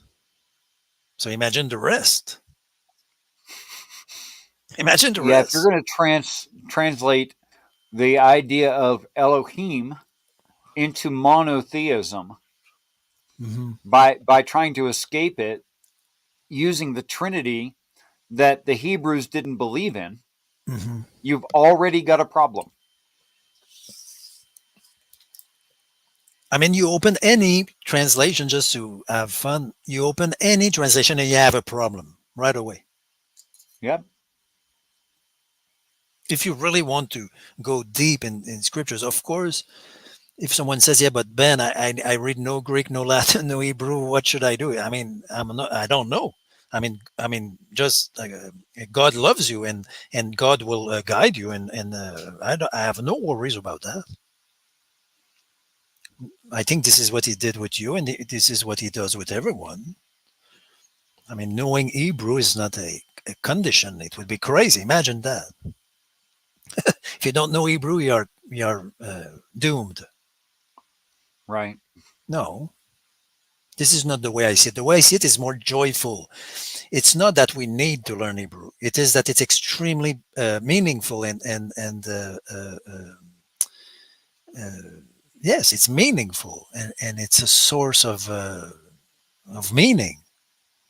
Now, I hope you love meaning. I believe all human beings love meaning. So it's just a kind of discovery and joy. It's not a Yes. condition for Agreed. salvation and things like that. Now, in the text there, they say inhabited. If you still see my screen, yeah, you see, he formed it to be in order to be inhabited. Right. So that's a goal. What do you say about this inhabitation? I'm sorry, that just looks so obvious to me. I can't understand what you're asking. I mean, inhabitation of the planet. Yes, that the not without purpose is to have children of God on it.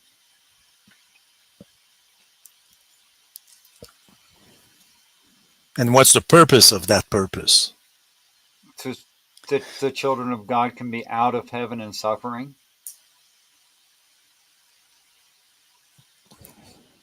Do So you otherwise think we'd that? have nowhere else to be but heaven, you know?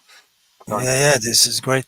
Do you think that God will dwell in His creation? Dwell. Well, if dwell is the same Hebrew word I'm thinking of, which I have looked up, I think it's it's to spend Shahan. time. Is it the same as to spend time, to linger, to continue? Those kinds of ideas. Maybe, but continue, please. I like that. Okay. Well, if it's that same idea, um, I think that it's a truism, at least to the Christ and maybe to some others, that the Father is closer than our jugular veins, literally in our heads, closer than your neck. Yeah, Augustine, a few centuries after in Great Latin, he said, God is closer to yourself than your own soul. I believe that's true. I believe He's deeper in my mind than I can probe my own mind. Um, so So that being the case, he dwells wherever we dwell, which is why I believe that no matter where David goes, to the highest heavens, to the depths of sea, yea, even to hell, God is there because God's in David. So David can't be without God. Of course. So anywhere David goes, there is God. Same for Satan. No? Yes, Satan is with us always as well. Of course, we have choices to make. And what about God being all in all? Do you see it in the same way Ace sees it, or you have a personal way to see it? No, I am very persuaded that it is absolutely true that when those who are in heaven, God will be all in all of them. I totally agree with that. He wants to make it more universal than heaven. And I don't think you can justify that. That's like he would say something like, Lucifer will eventually be saved.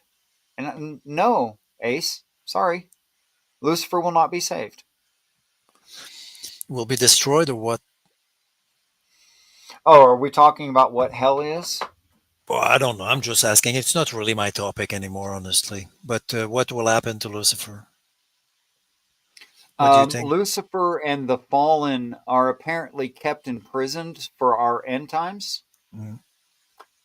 and they will be thrown in the pit of hell, which will in turn collapse with the rest of the crustal plates and fill up with lava. And Michael will have them locked in the pit of hell. And that includes Lucifer, the fallen, Satan, and all of his kind that are still alive on the planet at the time.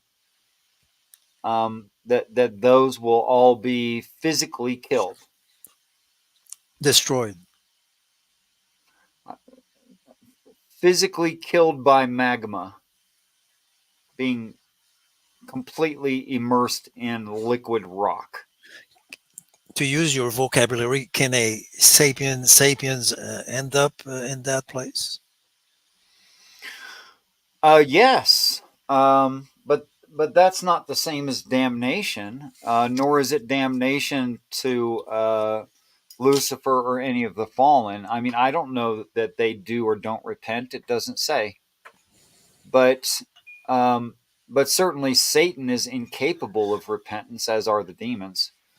But as for the Nephilim, or the half breed humans or the full breed humans that just refuse, Yeah. I think the only way to refuse heaven is to be a certain kind of insane, and only that certain kind of insane could end up in the power of Satan.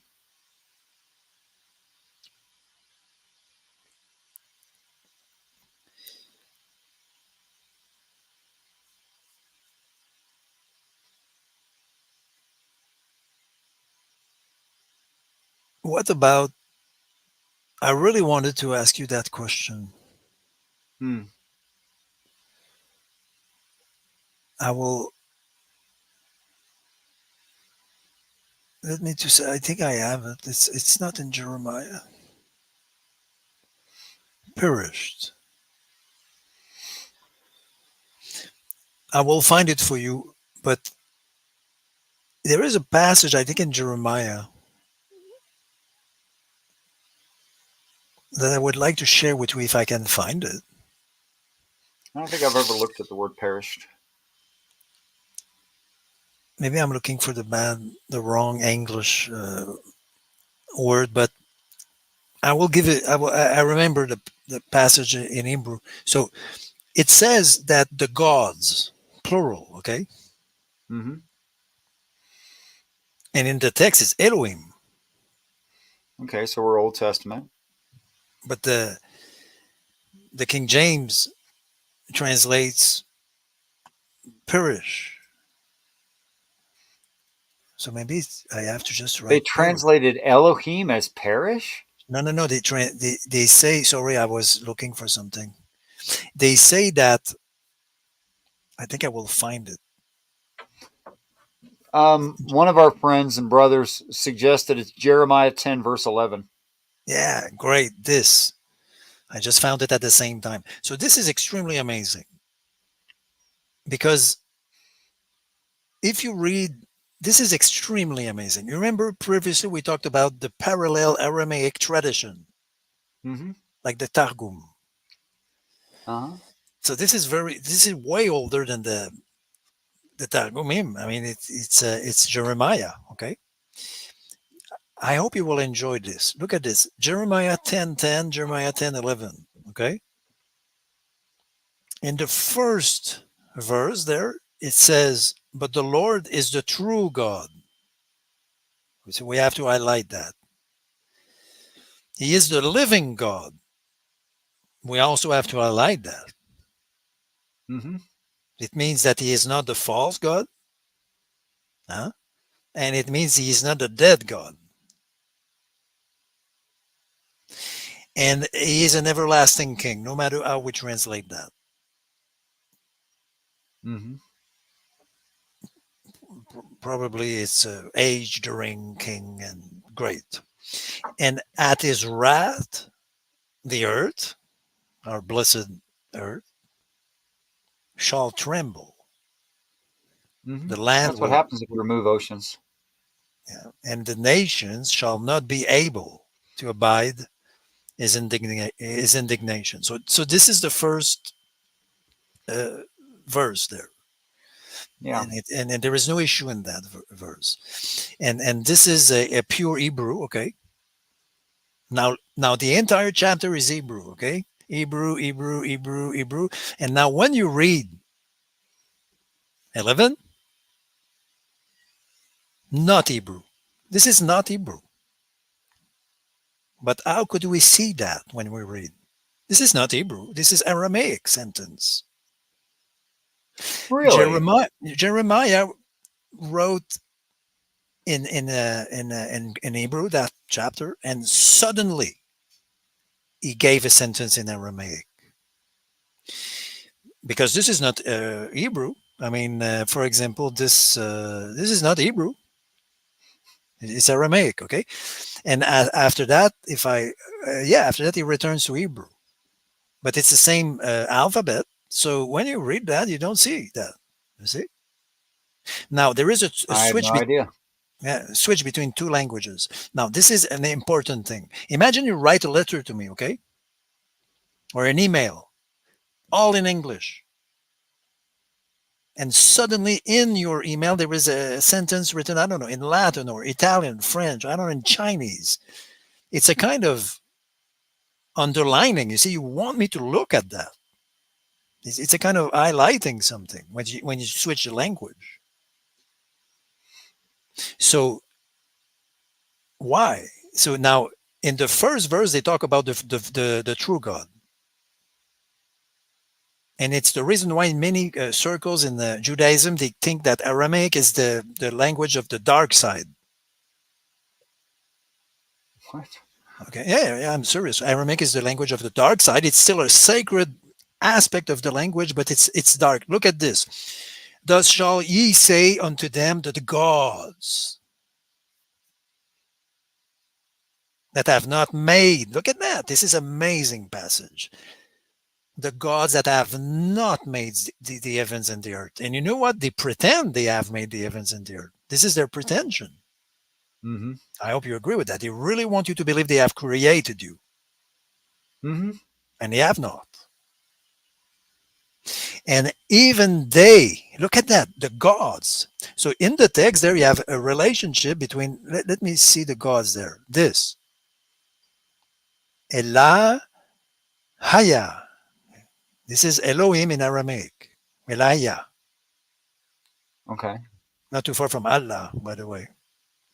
Yes, of course. And the gods, look at that, plural. Plural. It's the equivalent of Elohim. Elah Haya. I can pronounce it because it's the same alphabet. So look at that. They have not made the earth and the heavens, and also they shall perish. Mm-hmm. So now let's talk about a God who shall perish. Well, it's talking about gods that don't exist that we make up in our minds, and that might include most people, or maybe even all people's conception of Elohim, of Eloach, of the Yod He Vav He. Yeah, you see it spiritually, but also even physically.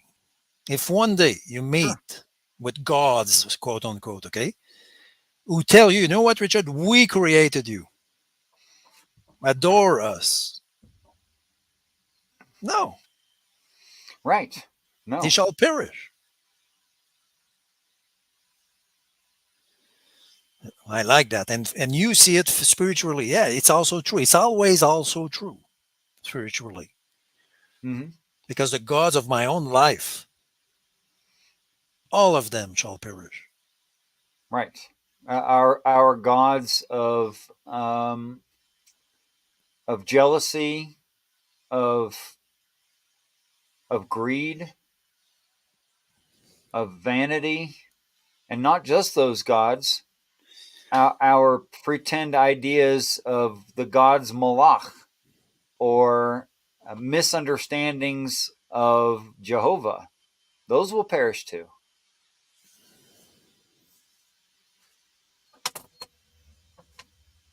So, if I understand, for you, there is one God. Yes, by many names. I have no problem with a variety of names because there's different languages.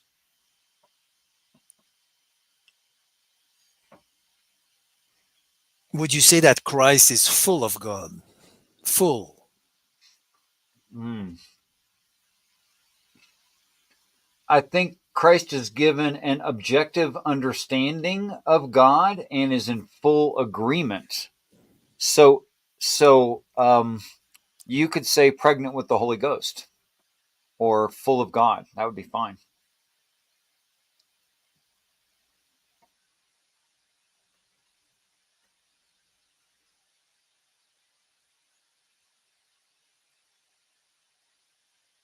So he was a man.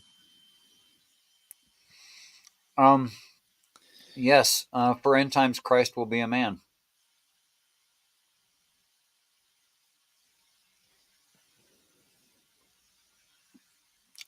but he'll also have an objective, a non-subjective view of God. What do you mean by that? I mean, the story is the Father interferes with him directly and teaches him, and he doesn't have a choice about it. So he's learning directly from heaven, and it's not his opinion at all,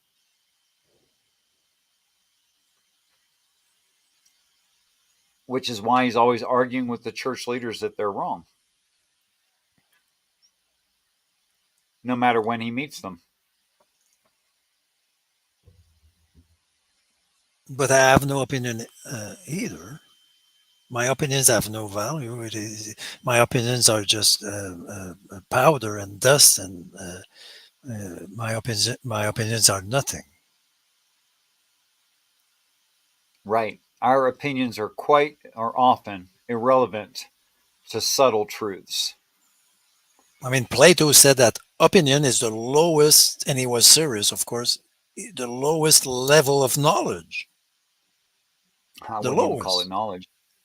He was generous enough to call that knowledge, Yeah, but he said it was I the thought that was lowest. very generous. Yeah, he said it's the lowest one, but he compared that Oh, I to agree. shadows. Shadows. Oh, I mean, that's a good comparison. when you look at a shadow, you don't, or you are not looking at the real thing. So an opinion is not the real thing. It's just a shadow of the real things.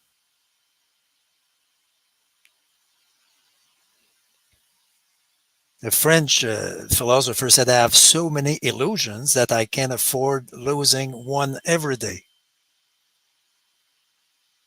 Yeah. Yeah, probably. Jeremiah 10. Let's look at that. We are already there. Okay. That's Jamie. Huh?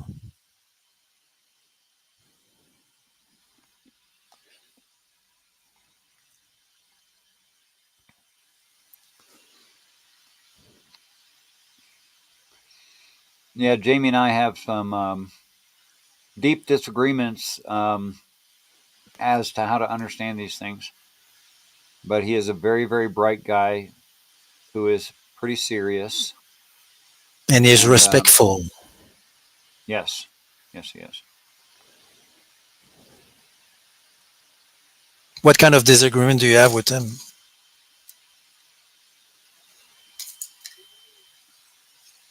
Well, he believes in a church and the teachings of that church. Um, that I think some of which are just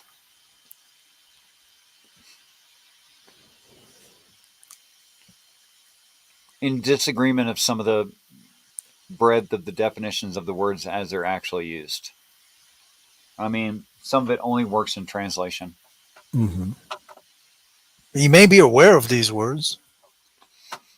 Well, he's aware of some of it. He doesn't fully agree with everything his church says. However, I think there's certain things that well, he's not 500 years old, so I should cut him some slack. I mean, I'm not either. But what I have seen with Jamie, of course, is part of a church, but at the same time, he seems to think and study, and he enjoys the freedom of being himself and continue to think and Yes. search and share. Yeah, I mean, and for a this is human on this great. earth, I have a pretty good deal of respect for him. Yeah. Somehow we cannot do better in this valley of crap. Well, I think there's value in looking up the Hebrew idea of humble, Anna, because Anna. it's yeah. And what was that other word you said? Atsa. Can you spell that? Because I can't find it. What? Atsa. Oh, you mean Arza at the beginning of the conversation? Yeah, yeah. What was that word? Can you spell it? Well, just can you just remind me? I will email you something about that. Literally, I will email Okay, you maybe during the weekend or something. that'd be Yeah, great. Arza is the actually. Let me find it if you can wait 30 seconds. Hmm? Okay. I will share my screen and we will try to find them.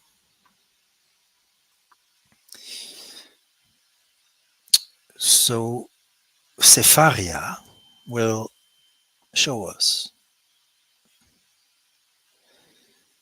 Um, Well, I found that site you will looking for find, this.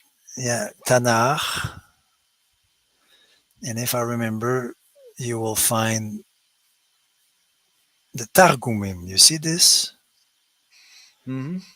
and you have many traditions, and I think that Onkelos and Aramaic Targums are the most important, and also maybe Jerusalem. It's probably why they put them first. Now, this one, you see, they don't have Genesis. They do have Genesis there. Okay. Okay. So now,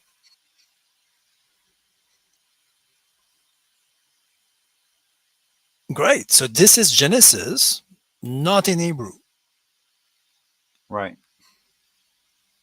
And so it's very precious because this is very old, actually. And it's a kind of paraphrase of the Hebrew text. You see, Bera is Aramaic Bara. It's very close. It's a cousin language. Now, Well, if my I like memory, this. yes, This is of course, very close to what I understand, or works well with what I understand. yeah, and Eretz, the earth, is Arts, Ara. So I was not pronouncing it correctly. It's this word, And if we would not do, we will not do that tonight. It would be long, but I'm quite sure that if we study that, you will find you will find very interesting things actually, and you will see that for very old, um, very according to a very old Jewish traditions, this is not necessarily one planet, and it may indicate other worlds and things like that.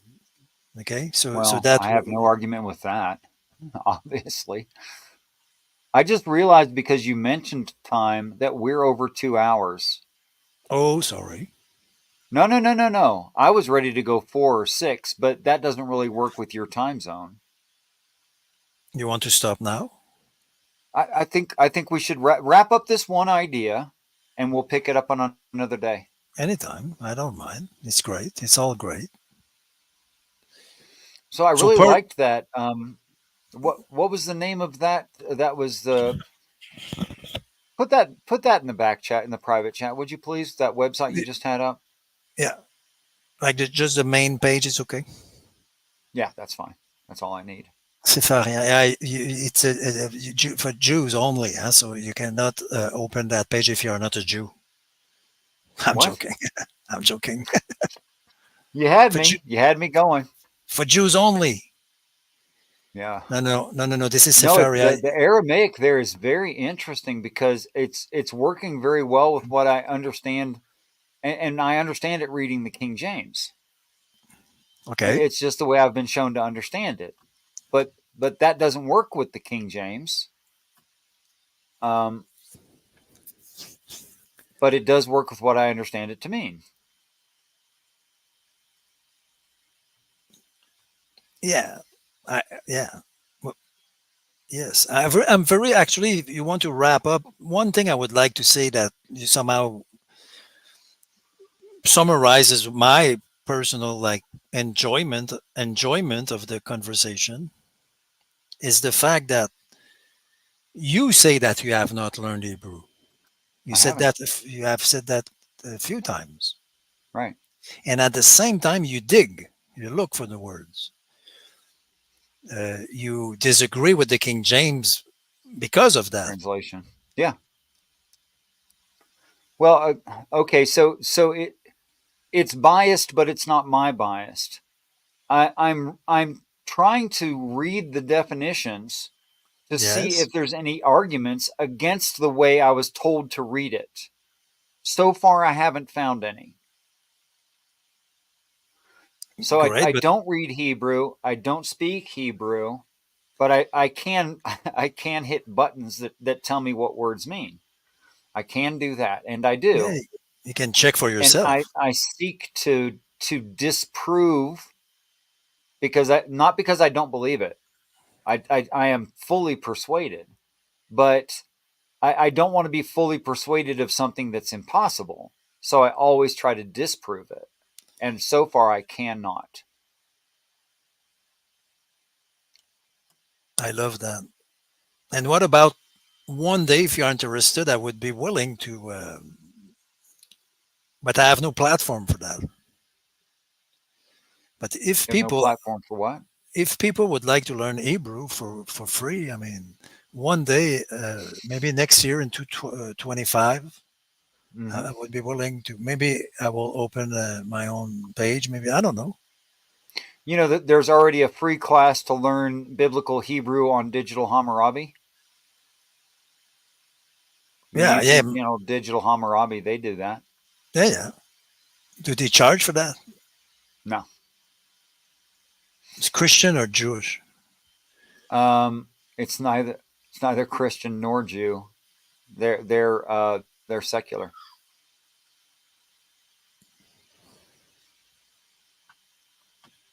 Anyway, the fact that you can figure out by yourself and check for yourself the words, and that you can stand no matter what are your opinions, that you can stand in front of the attacks or arguments Hmm. is impressive. I'm very impressed by that fact. I am. like peace and respect based oracle. Everyone that I have spoken to committed a logical foul on these topics. If they were dishonest, which you have not been, they immediately committed a logical fallacy. Either appeal to authority, appeal to majority. Let's see what others.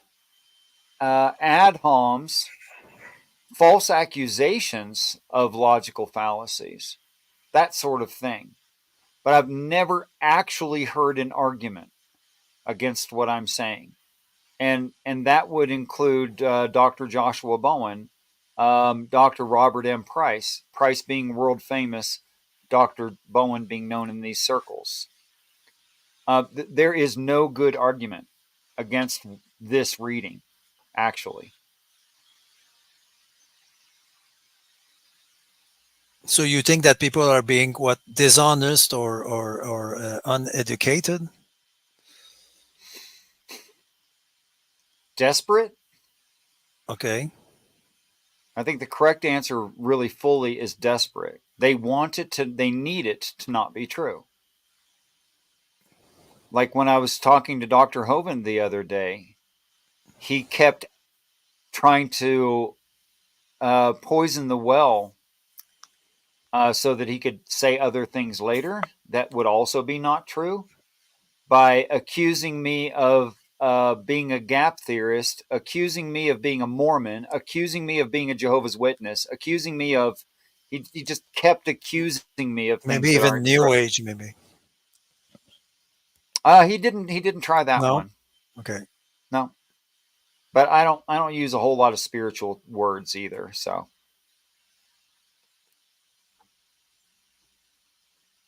Yeah, but it's the kind of problem hard is, to see yeah. me as a New Age crystal rubber.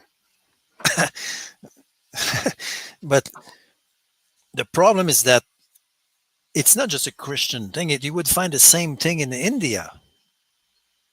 I mean, a Hindu wants to protect his own tradition, and if you Mm-hmm. contradict that, they will react, of course. Well, In here's what anything, I it's the think same is in true. politics. It's the same. Actually, it's the same in a marriage.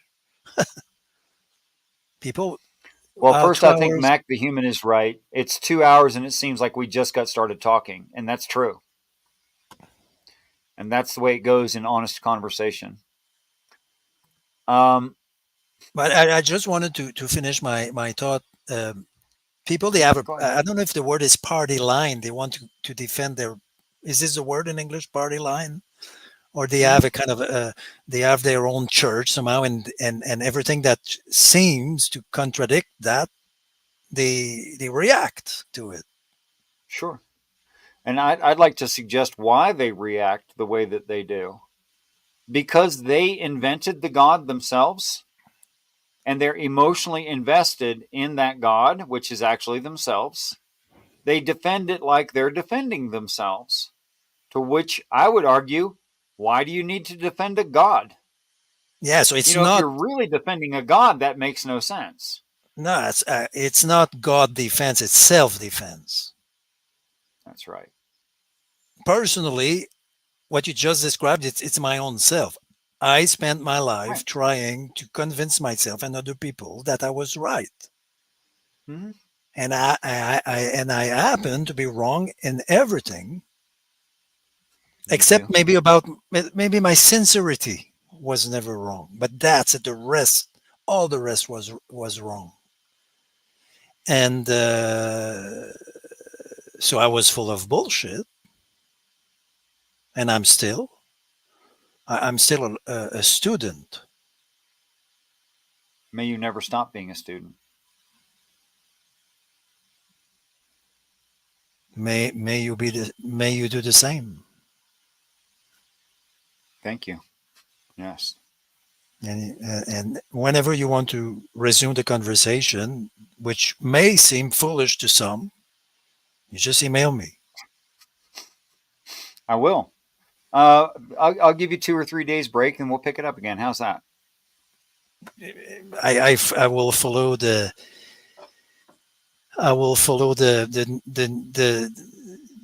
I will follow Richard whenever he goes, because I just follow reality.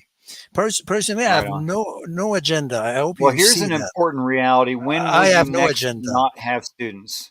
When will you next have waking hours with no students? Do you know that? Me? Yeah, you.